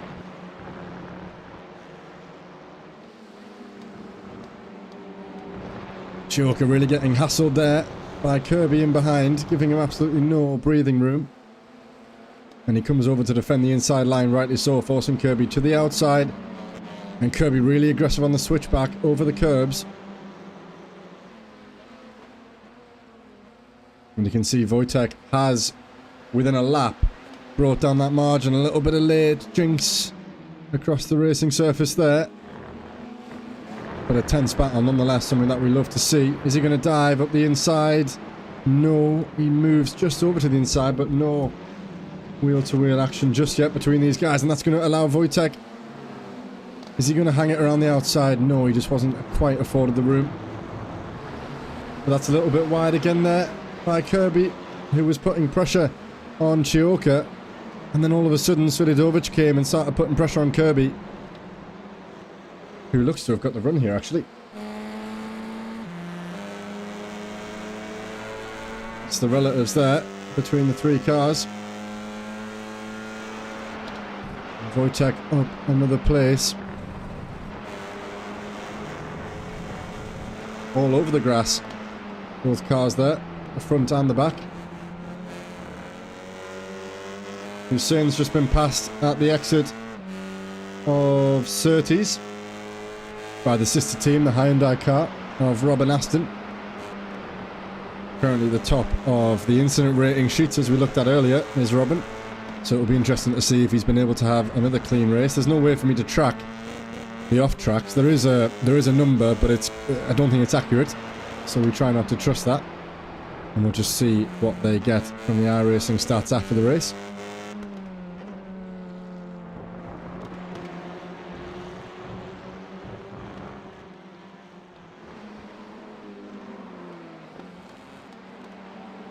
See Danny Weir and Raz Harper once again out, and Fretwell I don't think has been racing too much. I think he did a lap at least, but as we've seen in all the races, he hasn't been able to finish. So maybe some troubles with his setup or something going on for Fretwell, but that's Fretwell, Harper and Weir, the guys out of this race. Saunders, crucially actually, the guy who won twice last week, is under blue flag, so he's had a problem down there as well. And let's look up and down the timing sheets. No more crashes to report.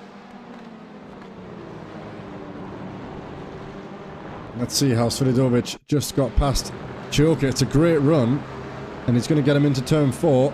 He's going to have a wheel alongside the G-League car, and he gets the move done before the mid-corner and defends well the outside line, not to allow Chioka the run.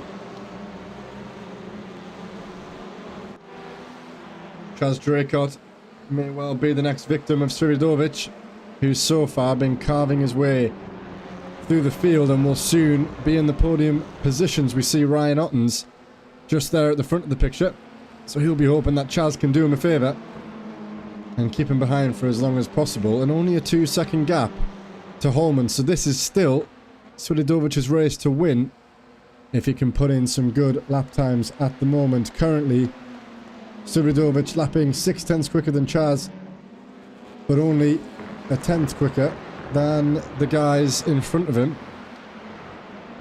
And Chaz does the right thing, doesn't defend that move too hard, and allows Wojtek up and into P3. And he's now been set free, or has he? As Draycott does look to stick it up the inside again, room afforded, but that's going to allow Weimann, or Chioka, sorry, up the inside. And all of a sudden, look at that, we've gone from just a 2-car battle, all of a sudden we've got a 4 or a 5-car battle as they go nearly 3 wide through Surtees, and that's Chaz who's going to be forced to the outside line. Pentilla is involved in that as well, and Kirby takes no prisoners. He steps up into P4, but that's 3 wide and 2 wide in front. This cannot end well, surely, going through Hawthorns. And they've all somehow made it through, kept it on the tarmac, no one feeling the need to run off onto the curb, which sometimes when you go side by side with somebody you think could be the best opportunity, just to make sure that they don't squeeze you.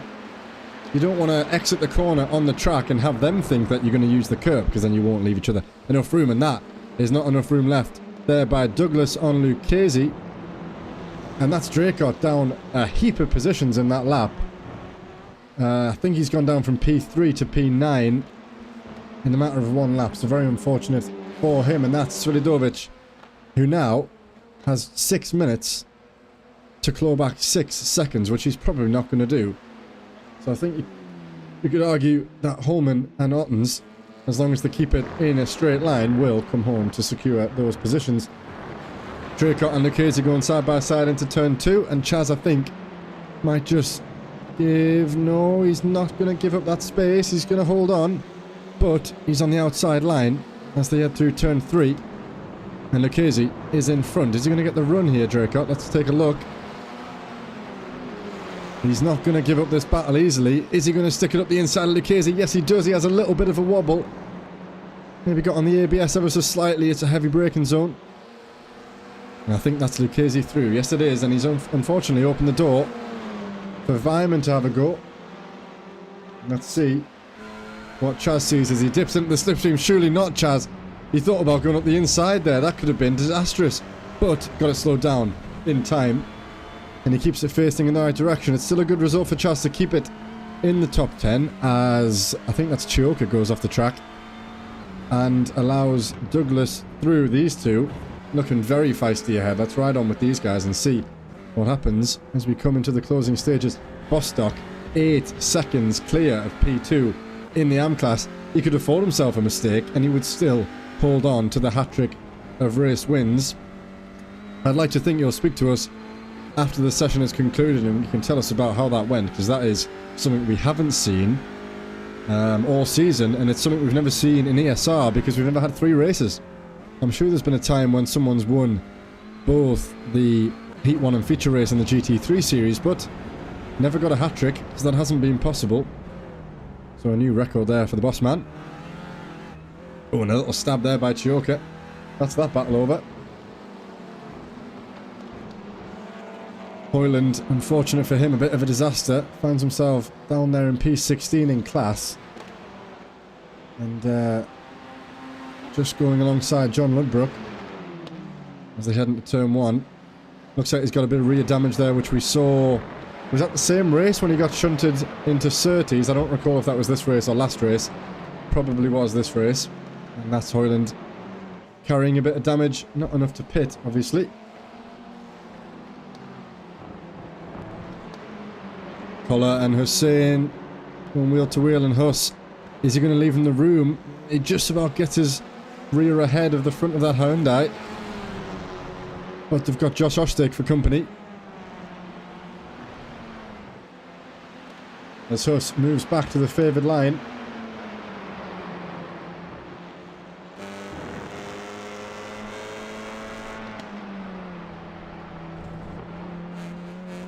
Chaz is under pressure from Lucchese still, so he has actually got past the South African. Keeping my eyes on that. Let's cut to that now as they head through turn 1. Let's see. Is Lucchese going to get the switchback on the exit? He's carried a bit more speed, and he's going to have the inside line. The 110 machine has to hold the outside as the South African steps up the inside, but we've seen this before. Chaz will fight back into turn 3. Not on this occasion.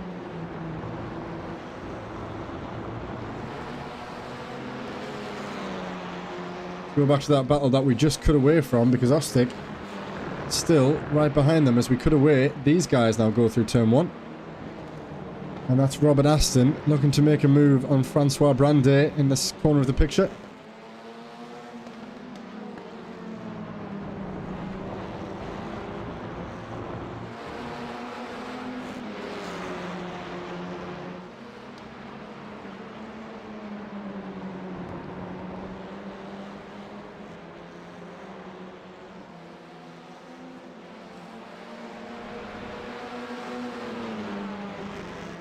James Howarth not too far behind fellows here. So we could see a change of position in the AM class for one of the podium slots. And as we've been saying, you can see there the battle continues. Newton and Mackay will still think that they're within a chance of a P2 here. However, it will soon be over. Let's ride on board with Holman.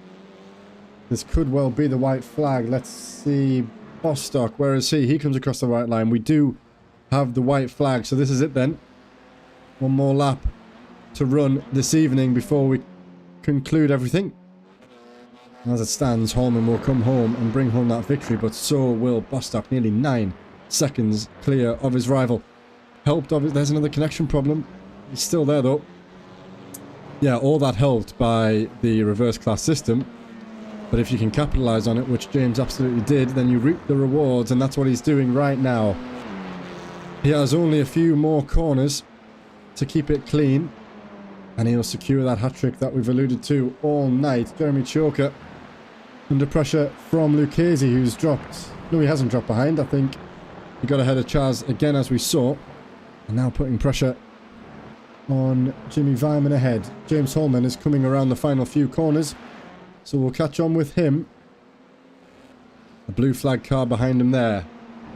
But for the first time, James comes across the line in first place and wins the final feature race of the second round. A flash of the headlights in celebration as the 105 machine comes across to win the feature race for TCR. Ryan Ottens, another strong result for him in P2.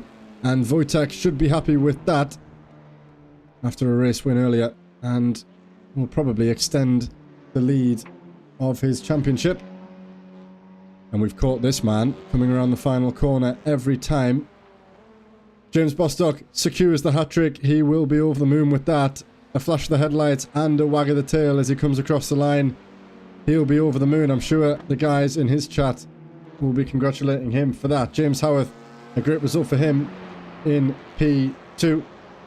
And Andrew Fellows down there rounding off the podium in the AM class with Gareth Newton. And Rob Mackay, your top 5.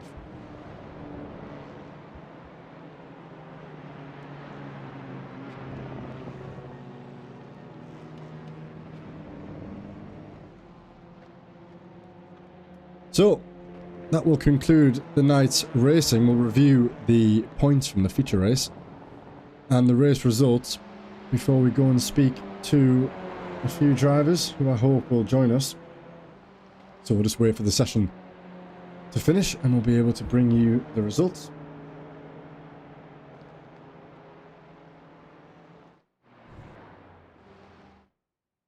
So then, in the feature race tonight here in TCR, James Holman brings home his first ESR win, maximum points for the RD Sim Sports driver.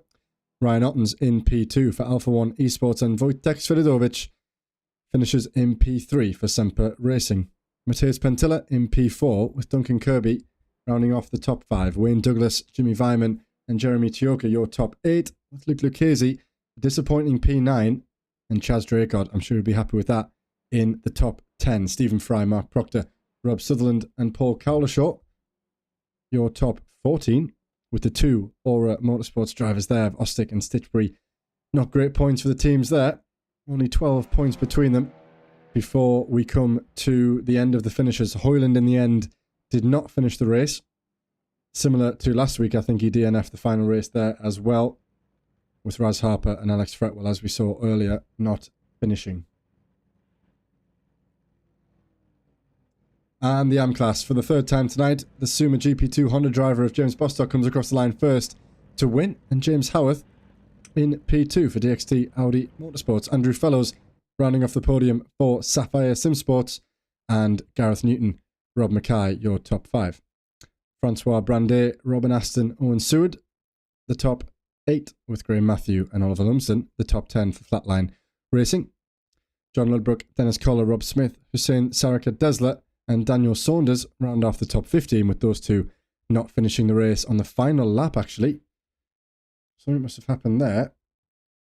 And Danny Weir and Alexandra Parkin being unable to finish as well. I'm tempted to just jump back to what happened with Huss at the end, but not sure if I'm going to catch it properly. I'm not going to risk it because I don't see a crash. I would be relying on an overtake, and as we saw earlier, that's not always guaranteed. So, with that, then, we're going to go ahead and speak to a few of the drivers. Let me go ahead and prepare that.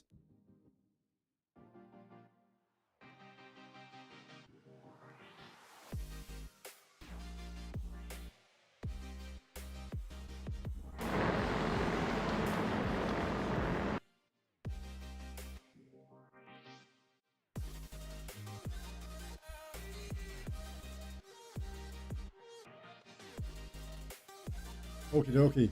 So, I think it's only right to first speak with the hat-trick hero, as I'm going to call him. Let's go ahead and drag him in. So we will be joined by the man who secured the first ESR hat-trick, Mr. Bostock. How did that feel? I'm doing great, but I think you're doing better.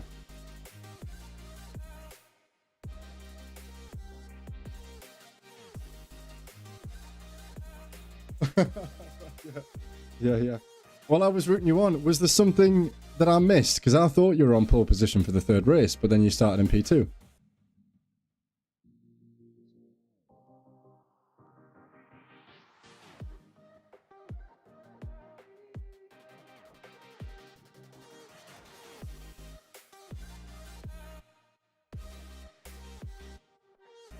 It didn't really make any difference. I was still absolutely sweating. Oh, mate, that was so much fun. So much fun. Yeah, absolutely. So you brought home the 3 race victories, as we've alluded to, and the first 2 probably, I'm not to say the third one was easy, but the first 2 you were involved in quite a lot. But that third one, you had the margin, you let the pro drivers through, which I think I caught that right. You probably thought at one point, let's just let these guys through and just see, keep that lead. Don't get caught up in any of those battles. Yeah, I actually changed my mind. So I was going to do that. I was just going to let everybody through, and then on race 3, and then once I saw that start line, I thought, nah, let's just give it a go. And I think there was some Jimmy Vyman and someone else had an incident, and I could see a gap, and I could see Chaz getting away, and I thought, nah, I'll have a go here. And then 3 or 4 laps in, you realise that you run out of talent. So yeah. and then it's just seeing these in your mirrors, and I was just trying to play it safe, let them past where it wasn't going to cost me too much time, and I was keeping an eye on. I think it was Andrew or Rob Smith, maybe Rob Smith. Just keeping an eye on that distance, and then I think I let the last 4 go in one, and I could see a big gap behind, and I thought, right, all I've got to do is sit here and follow these guys, and that's when your brain wanders, and I'm missing apexes, and just that last 10 minutes was horrible. But thoroughly enjoyable night. Race 1, I knew Hussein had got good pace in 1 lap.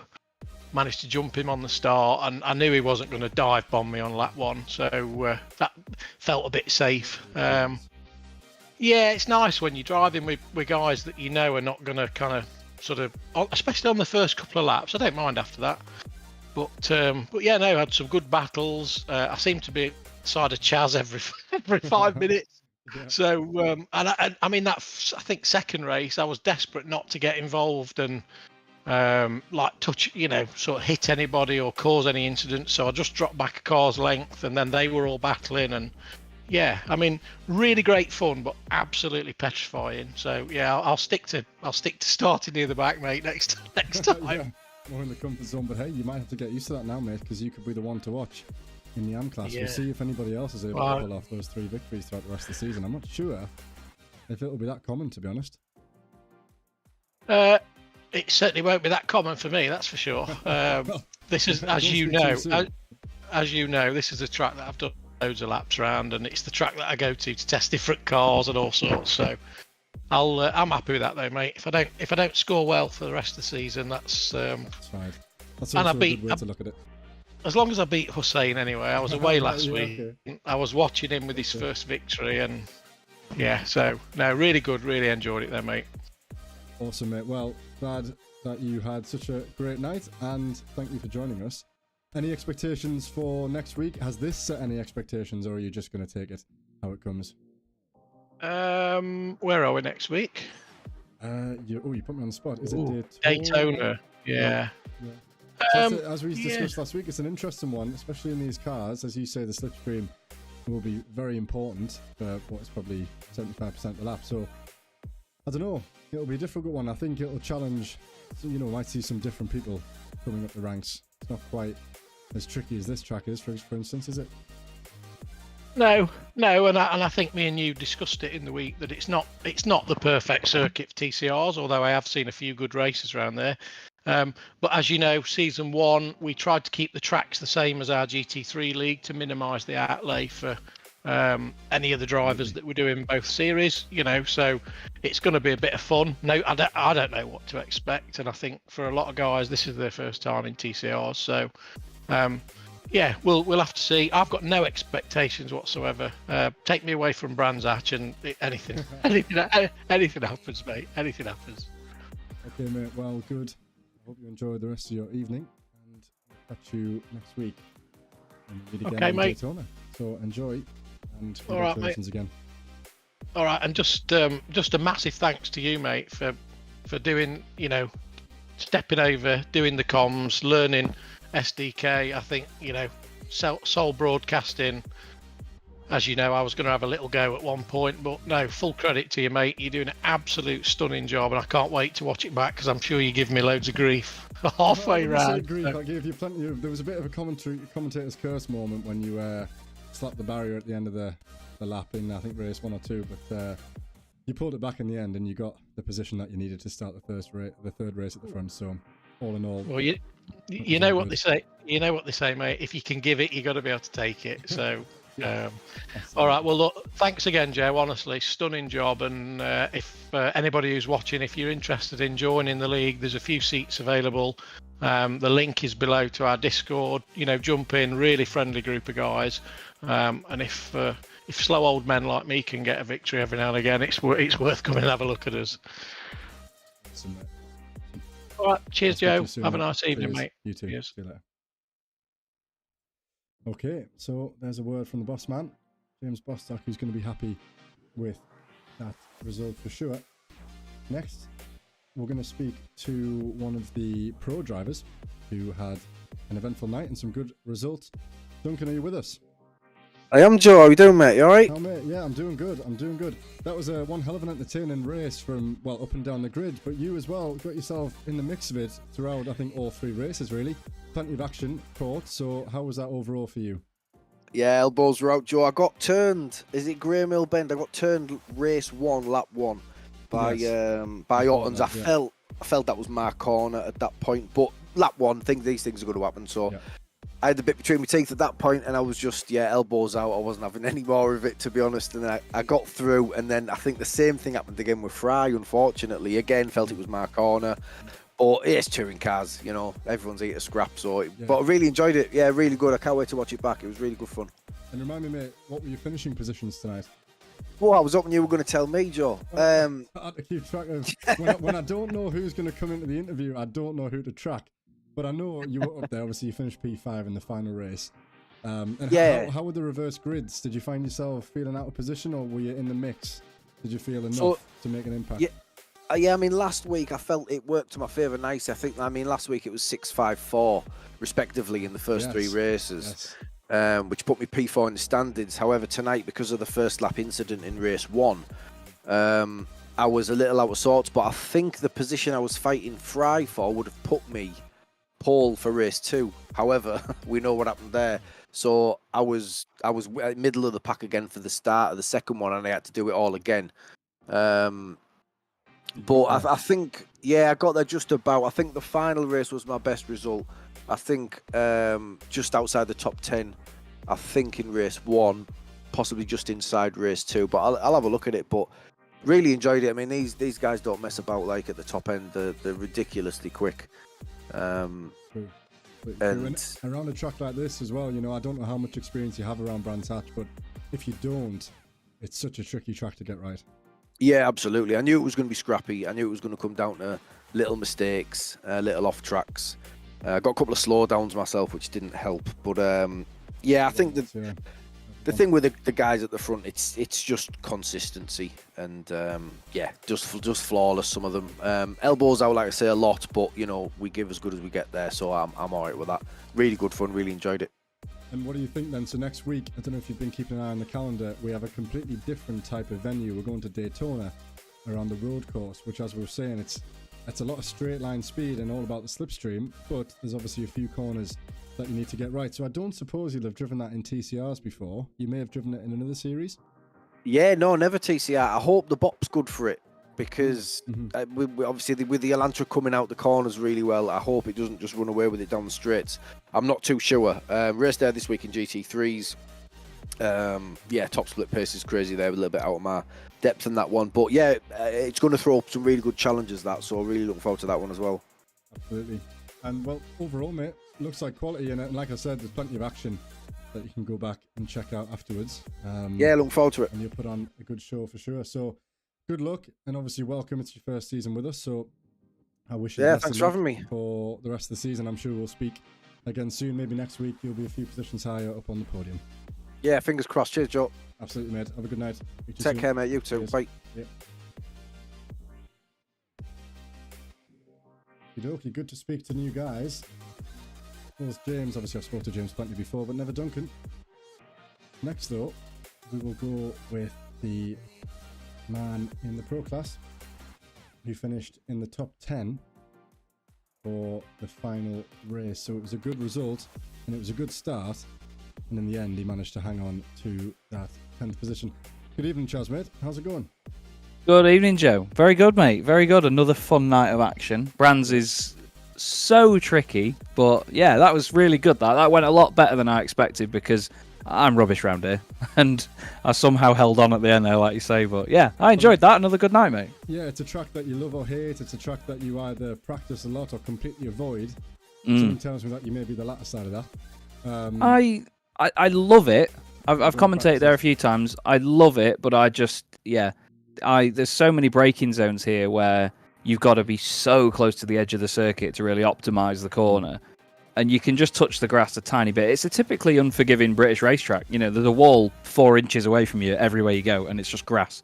It's how most racetracks should be, though, because we don't get a load of runoff everywhere. It's a brilliant circuit. Absolutely. We didn't see, I didn't catch at least too many, tank slappers. There was plenty on the grass and plenty over the curves, but not too many people in the barrier, so I think that's a testament to how we've been getting on. But I was just thinking, your final race there, you started pretty high up. Did you run in P2 or P3 for a moment? Yeah, P3 for a bit. And then the faster guys just turned up and made it difficult for all you guys at the front. I got absolutely freight trained. But I knew it was coming, though. I've been talking to my mate Alex tonight, and in a completely different Discord. I've just been chatting away with him. And I was explaining the situation, that I know these boys are quicker. I knew Wojciech was catching up. And I thought, you know what, I'm just going to do what I can. I might defend. I might have a battle with them. But eventually they freight trained the hell out of me, and we were 3 wide at 2 points, and it scared the life out of me. So I just backed out of it, and then I knew I could sort of hold station. And yeah, another top 10 though. I came into this hoping for 1 top 10 all season, and I've had 2 in 2 weeks, so I'll take that. Isn't it amazing? I've been asking the drivers how they feel about Daytona, because it's a very different circuit. And as we were saying, slipstream crucial, exit crucial. Have you done much driving around that track? And again, I don't suppose you've done much in TCR. I've never done a lap round there in a TCR car. No, not at all. I've done a couple of Daytona 24 hours, but that's but completely useless laps in this circumstance. I'm not sure. I've not even given it much thought. I think the exit onto the banking is going to be dead important, because obviously with wheel spin and tyre deg, you need to think about so much in these cars. Turn 1's going to be hell because of the brake bias, running it quite rearward. But yeah, slipstream in these things, it's not as big as I thought it would be, actually, the slipstream in these cars. But I think round there, we'll see it really exaggerated. Well, so a good night's racing for you, and we'll come back, and fingers crossed you can add another top 10 to your tally. As we said last week, you were going to get there, maybe a top 8, Always got to look for an improvement, I suppose. yeah, definitely. I'll keep chipping away and see what we can do. Absolutely, mate. Well, thanks for joining us again. And there's a couple of guys that we're going to bring in next. So I'm sure I'll speak to you again next week. And until then, enjoy the rest of your evening. Thanks very much, Joe. Nice one. See you soon. Thanks, mate. Cheers. See you soon. Okay, 2 more guys to get through. We're waiting in the wings. We've got Andrew and Luke.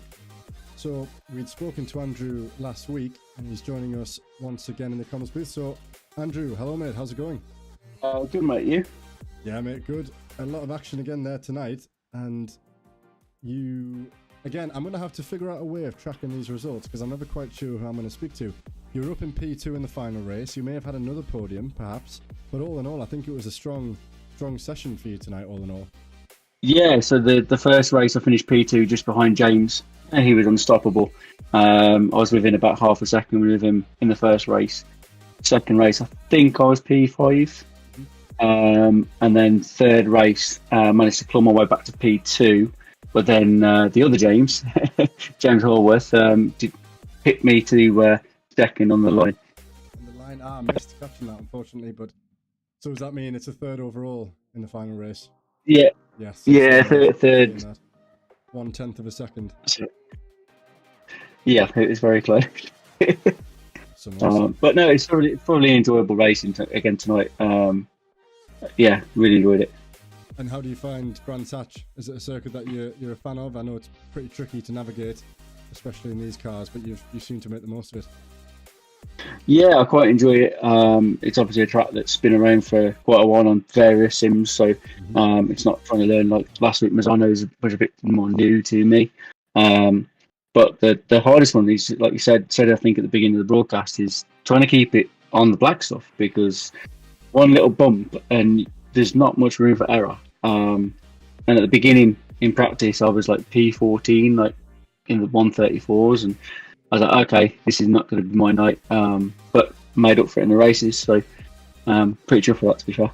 Yeah, some quality racing up and down the grid as always. And as we're saying, it'll be interesting when we head to Daytona next week. So pleased for you, mate. Some more good results. And as I'm saying, I think you're going to turn up and perhaps put a mark on the league this season particularly. So I hope those are good for you, and we'll catch up, I'm sure, next week. Yeah, I've managed to get some time off work, so I'll be here next week. So, yep, I'll be here next week. Good stuff. Thank you very much. Good stuff. I hope you've enjoyed your evening, and we'll catch you next time. Thank you, Joe. Awesome, mate. Cheers. Cheers, mate. Thanks. Bye bye. Right, one more to go. It's Lucchese who's going to join us next. Find him on the timing sheets, and we can pull him in for a quick word. Luke, are you with us, mate? Hello. Yeah, hi. How was that for you, mate? All in all, I've been saying to these guys, these cars are really some of the packs that we've seen. I'm talking 5, 6, 7 drivers all sharing the same piece of tarmac. It looks pretty crazy out there. No, it is. Look, it's extremely fun, very close racing. At the end of the day, it becomes how lucky you are to be able to get past the guy in front. Because there seems to be quite a lot of corners where we're going, 2, 3 wide, and then somebody loses out, and then he has to try and make his way forward. But I mean, it was very fun racing. So I'm. Sorry, you got yourself up onto the podium initially, I think. Yes, I did. And how did I got a third, a second, and then the last race was a 9th. But that was unfortunate because I was battling with, Mateus and Vorsic in the early part of the race. So I think we all would have gone to the front, but that's how it goes. Well, it's good to see. It's good to see the competition still. You getting on the front row. On the podium.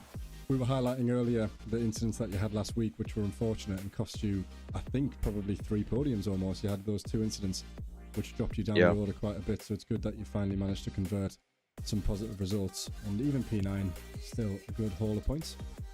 Yeah, look, I think it's going to be about getting good average results, because there are going to be the odd races where everybody else has incidents, and then you can capitalize. Also, I mean, my primary sort of league that I'm doing is the GT3s, and it's a very far stretch from the GT3 to the TCR, so it's a constant learning curve for me to try and get to grips with the front wheel drive. But it's getting there. So just need a bit more practice, but yeah. So we'll see how it goes next time around. Yeah, the competition at the front is it's crazy, really. I mean, you've got yourself, Johan, Kotek, and Mateus, who are right up there, but in these reverse grid scenarios, the likes of Ottens and Holman and the guys who are in and around, 5th to 10th, they can hold their own when they get in front. Yes, no, it's very difficult, especially here to try and pass. You need the guy in front to make a mistake. If you just send it somewhere, you end up, coming off second best. So, you could see that, when we're stuck behind the train of guys, there's literally nothing you can do until somebody makes a mistake, and then the whole arrangement gets shuffled up. Totally right, mate. Totally right. And we've been reflecting on the contrast of the circuit that we're going to go to next week, which is Daytona, which is almost the other end of the scale when it comes to a circuit like Brands Hatch. Is there much expectation you have there? Any thoughts about how that could go? Anything that could be crucial? I don't know. I think it's going to be quite boring in a TCR, to be honest, because we're probably going to top out like halfway down the straight and then just sit. So I think the infield, yeah, exactly. I mean, you're probably going to find 2-3 passes down the straight from the same set of cars by someone getting past and then getting the slip again and then passing again. So yeah, I wouldn't want to be ahead on the last lap, that's for sure. Yeah, that's a good point, actually. That is a good point. You almost want to make that move right at the end rather than trying to hold on to it throughout the race. But I'm looking forward to it. Yes, it will be different. But I think it's something that people have got to manage. Here it's like keeping it on the road, and maybe next week there's a bit more strategy behind it. Yeah, it's going to be interesting to see if you can get a tow off a few cars. 2-3. Hopefully it doesn't turn into like a DRS train, and you'll get somebody like slingshotting around the outside.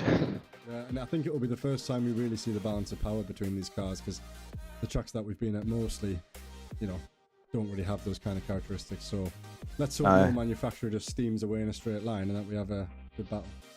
Yeah, look, the Audi is, I think, the quickest in a straight line, so it'll be interesting to see what they can do there. Thankfully, but I mean, look, I don't think.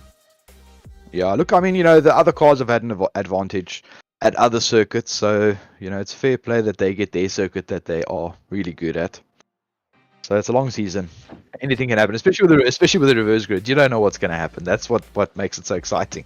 Yeah, it just changes the whole face of the race. Yeah, it's been throwing up a lot of good things to watch. Certainly good battles, and as you say, it kind of spreads out as you go. So yeah, very much looking forward to it.